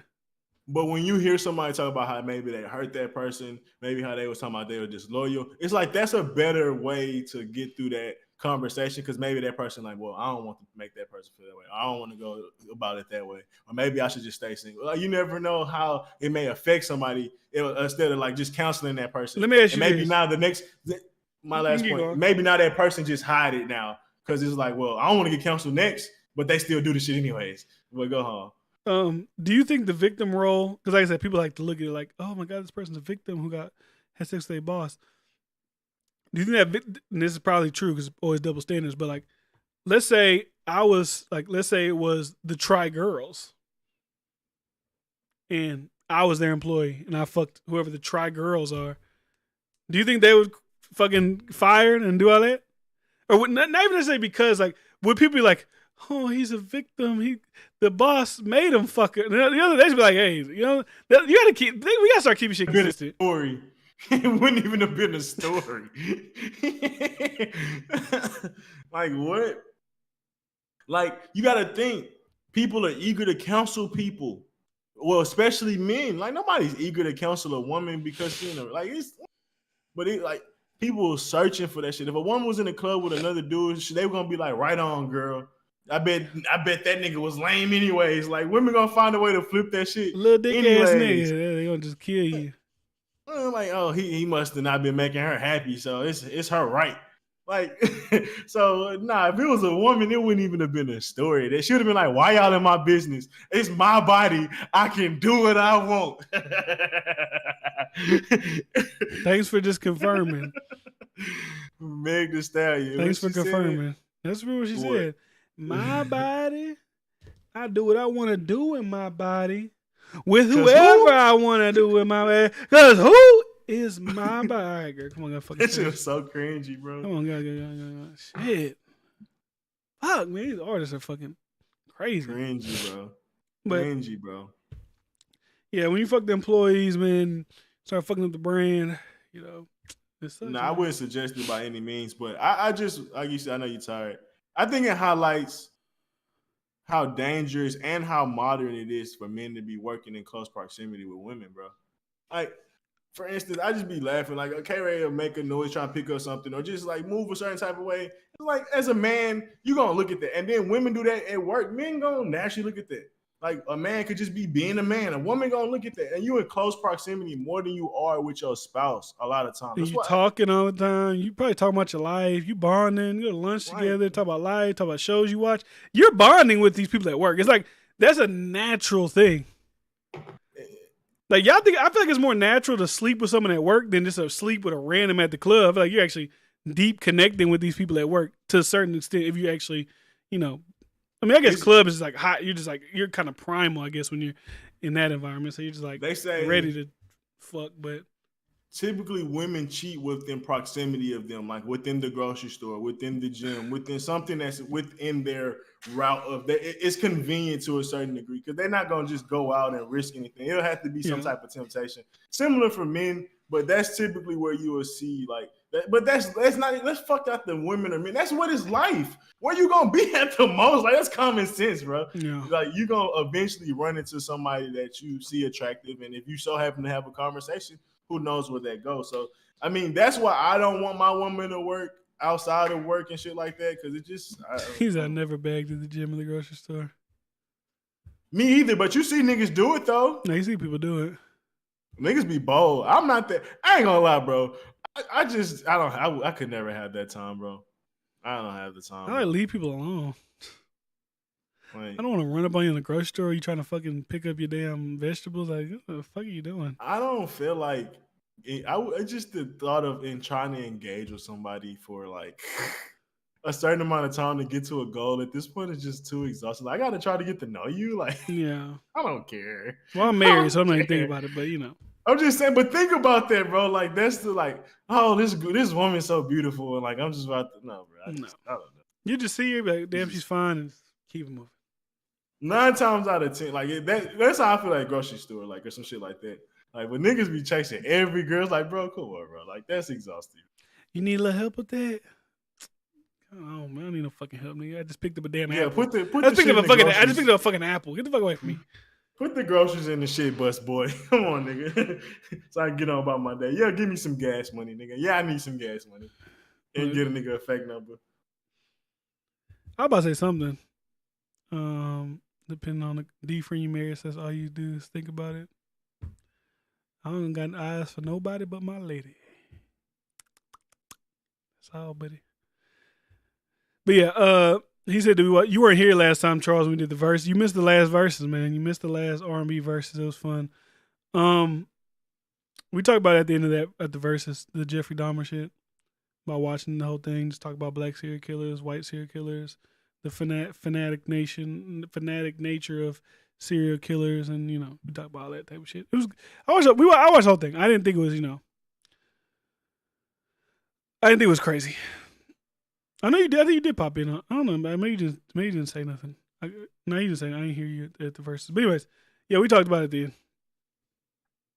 It wasn't crazy like everybody was saying. I thought it was like actually like I was gonna pretty much when I heard people talking about it, I thought it was gonna be like Saw, like on the level of how gruesome Saw is. I think they're gonna be showing you everything he was doing type shit. But it was like, you want to know what was the nasty part of what we were talking about about that show? What? How the media be kind of gassing stuff when they like making a movie.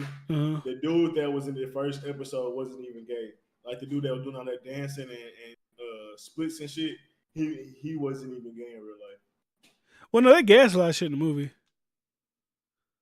Yeah, but it's like it comes off a certain type of way when he it just come off a certain. I like the story is so there. There's no need to really gas it. But that's they pandering and all that other type of shit. Yeah, it's like, I mean, I guess it make the one thing about the lady living next door, which was not true. She actually lived in the building across the street from him. The black lady, they made like that was next door neighbor. That really wasn't his neighbor. That really wasn't his neighbor.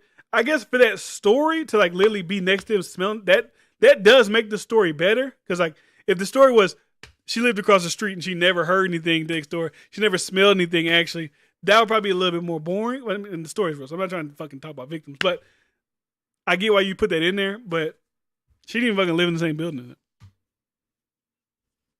It's not like I got stripped out. No, I'm just sleepy now. I'm good. I was high energy. I was talking about DaBaby. I was doing that shit. And then he's coming down. Y'all see me? I've been working out, man. I've been going a little juicing lately, trying to slim up a little bit. That shit, I ain't been eating too many calories. That shit kind of got my energy a little, So when it be nighttime, I'll be ready to go to bed. That's why I record yet. I ain't gonna lie to you. I had some shit come up too, and I was tired. I was like, nigga, I'm tired of the motherfucker. I ain't got. Let me do it when we off. I ain't even talking about that dumb ass shit. I ain't talking about that. Whack 100, same shit as Kanye West. He get mad about some shit. He try to throw some shit out there. That's stupid shit. He snitching on YSL. All right, stupid shit. Stupid shit. But we out. Appreciate y'all for being here, man. Salute. Subscribe, SoundCloud, Spotify, iTunes, all that good shit like that.